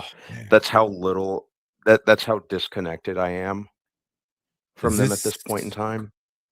This might be number 8, I think. This is between the whole holy the crap. whole franchise. I think between so. the entire franchise. I think so. You know. Yeah, and they just keep crapping them out sideways. Yeah. It's the opposite of Toy Story 5. Toy Story puts thought and effort into the movies, and Minions is like, here you go. Like, just have more. Yeah, so I think the quality of Toy Story is only gonna aid it in terms of the box office business. Yeah, agree. I'm not expecting anything from Minions. I'm not even expecting a whole lot from Shrek next year. So yeah, my answer to that is Toy Story. Yeah, like I said, I don't expect anything good from Minions, but I am expecting a decent amount of money. Not $1 billion. I don't think it's going to get $1 billion. I don't think it's going to get $1 billion, but it'll probably get somewhere in the 700, maybe even 800 range. You know, but I don't think it hits a bill. I don't think it hits a bill. Me neither. But yeah, like I said, my oldest daughter didn't get a phone and tablet until she was 14. Yeah. Yeah, that's kind of the issue, because right now my kids, they share a tablet. Like I said, it's the leapfrog kind of thing, you know. But they play the games, which is nice. Like my oldest is gonna start school in August. He can count to like 40, maybe, something like that. I never really tested him, but he can count pretty high. ABCs, solving a puzzle is like super easy for him. Like even like a pretty complex puzzle, or for a kid, So the leapfrog stuff is awesome. All the videos for leapfrog, but that's really the only tablet. I don't know if that counts as like a tablet. That's more of just a fancy toy than anything else. But yeah. Raya said, issue, Rex has no love interest. No. I thought it was gonna be Trixie, but it's not. Yeah, they never gave Rex a love interest. Yeah. I'm not even sure. Yeah. Which is it's fine. I'm not entirely sure everyone necessarily, but you're not wrong. Yeah. Is it the redundancy of Buzz thinking he's real in every movie? But I mean, but that just who the character by turn the toy is. You know, he's this simple-minded. You know, like I don't know. You know, just yeah. Yeah.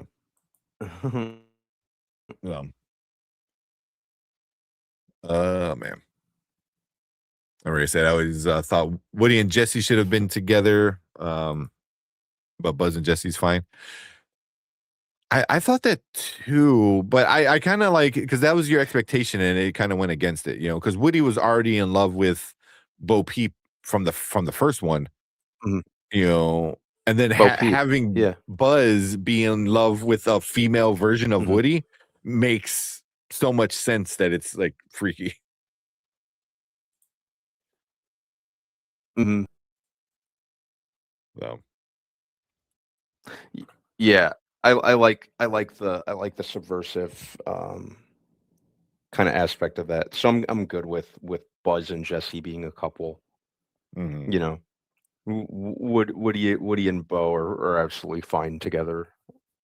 You know, and that's Yeah. been the way that's the way that's been since the beginning. So I'm absolutely good with that. Yeah. Yeah. Hmm. I think that's about it. So Yeah, oh man, same. but yeah, but we appreciate all you guys coming in, hanging out with us. I know it was a lot today. Hmm. I think we stayed fairly on track. I think we just need to start a little early. We just need to start a little earlier. Yeah, and part of that was my fault for Yeah. napping longer than expected. Then I had trouble yeah. Then my ass just had trouble getting out of bed. Yeah. So, but yeah, you know, but besides that, I think we were pretty on track. We didn't get too sidetracked as we usually do. But Mhm. but yeah, I think Mondays going forward are going to be pretty packed for at least, you know, the next month. You know, Mhm. because we got Lestat and House of Dragon for at least the next 4 weeks. You know, plus Yep. there's a big movie coming out every weekend. So yeah, this is gonna be it for Mondays. You know, movie and the Mhm. 2 TV shows. You know, and then Thursday is gonna be some more TV shows and maybe some other movies. So yeah, this is the start of the busy time for us, which is good. Mhm. But cool. Oh man, let's get out of here. It's been a long Alright. day for everybody. It sure has. Yeah, but I know Brian and Brandman, they're for sure gonna be here on Thursday. I'm not gonna be here on Thursday. So, but yeah, they're going to talk about a bunch of stuff. But, you know, like I said, make sure you guys, share the stream, let everyone know, because we're going to be talking about a bunch of stuff over the next few months. So, yeah, share the stream, like it, you know, tell everyone to hit the subscribe button. We're like 8 people away from hitting like 5,200. We're like so close. So, Yep. but cool. Yeah, let's get out of here. We appreciate you guys. We will see you guys later. Have a good week. Good night, everyone. The board has concluded the call.